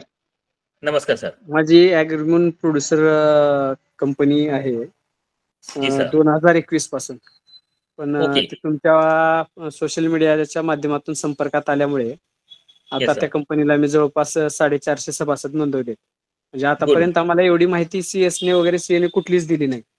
Yes sir. तर त्याबद्दल सर तुमचे खूप खूप अभिनंदन व आभार. थँक्यू. आणि माझे जे मित्र येत आता ते खूप उत्सुकतेने होते की आपल्याला कंपनी काढायची आहे, कारण मला आतापर्यंत योग्य मार्गदर्शनच समोर करणारे कोणी नव्हते. त्यामुळे आपल्याला सोशल मीडियाच्या माध्यमातून आपला नंबर भेटला, आपला संपर्क झाला थोडा, तर या माध्यमातून आपल्याला सर बिलकुल 100% माझ्या 4ही मित्राच्या कंपनीचे काम आपल्याकडे देणार आहे सर. फक्त एक ऍडिशनल देतो की जर आपण 31 मार्चच्या आधी शेतकरी उत्पादक कंपनीची नोंदणी केली, हा सगळ्या जणांसाठी विषय सांगतोय, की तर आपल्याला बेनिफिट काय होईल की अगदी तुमची 20-25 मार्चलाही कंपनीची नोंदणी झाली तर बेसिक आपण जे 4-5 लाख रुपयाचे ट्रान्झॅक्शन आहेत ते करून घेतले, तर त्याचा फायदा काय होईल की आपली कंपनी ह्या 4-5 दिवसामध्ये 1 वर्ष जुनी होऊन जाईल. चालतंय आपल्याकडे 1 वर्षाचं ऑडिट पण होऊन जाईल, आपल्या टर्नओव्हर पण आपण मॅच करतो. पुढे ऑडिट रिपोर्ट द्यायचा असेल स्कीमसाठी किंवा बँक कर्जासाठी त्याचा बेनिफिट मिळेल. जर आपण या प्रोसेस इमिडिएटली राबवल्यात आम्ही सपोर्ट करू त्यासाठी, पण तुमच्याकडून पण लवकर डॉक्युमेंट्स मिळाले तर आपण लवकरात लवकर कंपनीची नोंदणी पूर्ण करू, जेणेकरून आपल्याला 31 मार्चच्या आधी कंपनी नोंदणी करून मे जून महिन्यामध्ये आपल्याला ऑडिट करून घेता येईल त्याचं. चालतंय सर, धन्यवाद sir. Yes yes welcome sir. Sir company नोंदणी आपण मार्चच्या अगोदर केली आणि ट्रान्झॅक्शन पण आपल्याला लगेच दाखवावे लागतील का 5 लाखाचे? हो, सेल परचेस वगैरेचे आपले ट्रान्झॅक्शन दाखवावे लागतील. ते कसे करायचे काय करायचे आम्ही तुम्हाला त्याबाबत सपोर्ट करू सर त्या बाबतीत. Okay sir, okay, thank you. Yes yes sir. Sir मला एक प्रश्न होता अजून. बोला सर. Yes sir. हा, आमच्या कंपनीचे जे CS आहे ना त्यांना आम्ही हे दिलेले होतं कंपनी रजिस्ट्रेशन वगैरे करायला. येस तर सर. आमच्या कंपनीचं एक ऑडिट झालेलं आहे. हो हो. पण CS जे आहे ना ते आम्हाला तुम्ही जसं मार्गदर्शन करतात ना येस सर. त्याप्रमाणे आम्हाला मार्गदर्शन करत नाही. फक्त त्यांना इतकं असं आहे, हे करायचे ते करायचे, ते फीस द्यायची त्यांना. पण ओव्हरऑल त्यांची जिम्मेदारी ती कंपनीला प्रमोट करणं सुद्धा एक त्यांचा हा रोल असतो ना. नाही मी बेसिक सीए असतील त्यांचं वर्किंग आहे तुमचे ऑडिट, अॅन्युअल कंप्लायन्सेस वगैरे या सगळ्या गोष्टी करणं, इन्कम टॅक्स रिटर्न भरणं, त्यांचं काम ते खूप चांगल्या पद्धतीने करतात. CS असेल तुमचे CS तुम्हाला सांगून वेळेवर तुमच्याकडून कंप्लायन्स करून घेत आहेत, ही खूप मोठी गोष्ट आहे. बऱ्याच जणांचे कंप्लायन्सेस सुद्धा झाले नसतात. आज आमच्याकडे एक कंपनी आली म्हणजे सीएने ऑडिट रिपोर्ट करून ठेवून दिलेला आहे आणि सांगितलं की अॅन्युअल कंप्लायन्स करण्याचा पाठ माझा नाही, मी ते करणार नाही. आणि आता त्यांना जेव्हा आमच्याकडे ते भेटलेत तर त्याचे साठी जवळपास एक 10-15 हजार रुपयाची लेट फी लागते. त्यामुळे तुम्हाला ते सांगतायत ही गोष्ट मोठी आहे. त्यांचं बिझनेस कन्सल्टेशन हे काम नाहीये, लक्षात घ्या, त्यांचं काम बिझनेस कन्सल्टेशन नाहीये. आता आमचा विषय काय की आम्ही या सगळ्या गोष्टींच्या सर्व्हिसेस बरोबर बिझनेस कन्सल्टेशन सर्व्हिसेस पण प्रोव्हाइड करतो. त्याच्यामुळे तुम्हाला या कंबाईन एका छताखाली या सगळ्या गोष्टी मिळतात. म्हणजे फक्त म्हणायचं अर्थ असा आहे की त्यांच्याकडून त्या गोष्टीची अपेक्षा करणं हे योग्य नाही. म्हणजे ते त्यांचं काम वेळेवर करतायत, इट्स वेल अँड गुड, खूप चांगली गोष्ट आहे. पण बिझनेस कसा करावा, काय करावा याचं प्लॅनिंग आपल्यालाच करावं लागेल. नाही सर, हे प्लॅनिंग आमचं आहे. पण अदरवाईज आहे ना त्यांनी कुठलाही ओरिजिनल डॉक्युमेंट दिलेलं नाहीये. फक्त जे काही दिलेलं आहे MOU दिलेले आहे आणि आर्टिकल दिलेले आहे आणि नवीन जे काही आमचे काही पहिल्याच्या सुरुवातीला ना शेअर्स इक्वल करण्यामध्ये ना जरा मागे पुढे झालेत कमी अधिक, तर ते परत इक्वल केले. त्याचं पण कुठलं असं हे दिलेलं नाहीये. आणि त्यांना विचारलं ना तर ते म्हणतायत तुम्ही MCA पोर्टलवर बघू शकतात. पण त्याच्या आपण जेव्हा जातो ना तिथे फक्त कंपनी कधी इस्टॅब्लिश झालेली आहे आणि 5 संचालक लोकांचे नावं दिसतात आणि त्या कंपनीचं आताचं स्टेटस दिसतो फक्त. हा, ते शेअर कॅपिटल वगैरेची अमाऊंट त्या ठिकाणी तेवढी दिसते. मास्टर डेटामध्ये तेवढाच विषय दिसेल. याबाबतीत डिटेल त्यांनी 5 फॉर्म भरला असेल, शेअर होल्डरची लिस्ट CS सर्टिफाईड त्यांच्याकडून घेतली तर तुम्हाला त्या गोष्टींचा आयडिया क्लिअर होईल. ते काय म्हणतात सर, ते तुम्ही ऑनलाईन पाहू शकतात, त्याच्यावर दिसतच नाही ना. नाही, ऑनलाईन तसं दिसणार नाही. ऑनलाईन ते फॉर्म लॉग इन मधून जाऊन ते फॉर्म सगळे डाउनलोड करावे लागतात सर. मग त्यांच्याकडून लॉग इन ID ते घ्यावं लागेल. नाही, त्यांच्याकडून नाही, त्यांच्याच लॉग इन मधून दिसतात फक्त ते. त्यांनी द्यायला पाहिजे ना सर, ते मागितल्यावर ते असं कसं बघणार आपण. नाही, तो आपण वैयक्तिक त्याबाबत बोलूयात या विषयाच्या बाबतीमध्ये. नाही सर, आमच्या ह्या गोष्टीमुळे आमची कंपनी मागे राहिलेली आहे. नाहीतर आमचे ना नाहीतर आमची कंपनी ना सर तुम्ही बिझनेस रिलेटेड ट्रान्झॅक्शन करणं, या गोष्टी करणं आपलं काम आहे. त्याच्यावर मेजरली फोकस, हे डॉक्युमेंट्स अवेलेबल जे करणं आहे ते अगदी सहज पद्धतीने होऊ शकतात. तुम्ही आपण वैयक्तिक माझा नंबर आहे तुमच्याकडे, आपण कोऑर्डिनेट करूया. मी तुम्हाला ते डॉक्युमेंट्स कुठले त्यांनी दिलेले आहेत एक तर दाखवा, कशा पद्धतीने काय असेल, मी तुम्हाला ते वैयक्तिक डिटेल मध्ये सगळ्या गोष्टी शेअर करतो. ठीक आहे सर, चालेल. Okay sir. Okay sir. अजून कोणाचे प्रश्न आहेत? आय थिंक सगळ्या जणांच्या प्रश्नांची उत्तरं मिळालेली आहेत.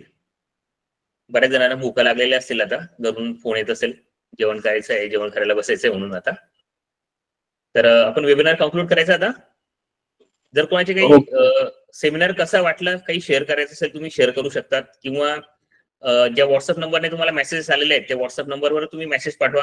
आम्हालाही प्रोत्साहन मिळतं की अशा पद्धतीने ऍक्टिव्हिटीज आम्ही केल्या पाहिजे, तुम्हाला या सगळ्या गोष्टी दिल्या पाहिजेत.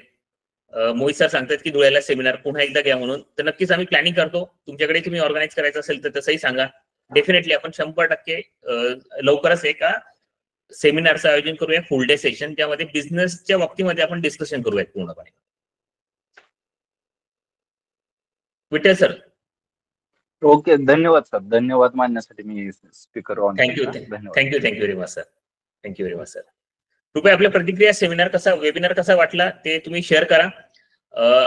आपल्या त्या व्हॉट्सअप नंबरलाही शेअर करा, जेणेकरून आम्हाला या सगळ्या गोष्टींची माहिती होईल. आम्हाला एक ऍप्रिसिएशन वाटतं, एक प्रोत्साहन मिळतं या सगळ्या गोष्टींचं.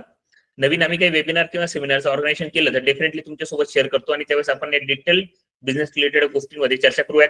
कंपनीची नोंदणी करायची असेल तर आता तुम्हाला जे काही नंबर दिलेले आहेत त्या नंबरवर तुम्ही आमच्याशी कोऑर्डिनेट करा. आम्ही तुम्हाला लवकरात लवकर कंपनी नोंदणी करून देण्यासाठी नक्की मदत करू आणि वेळेत सगळ्या गोष्टी आपण पूर्ण करूयात.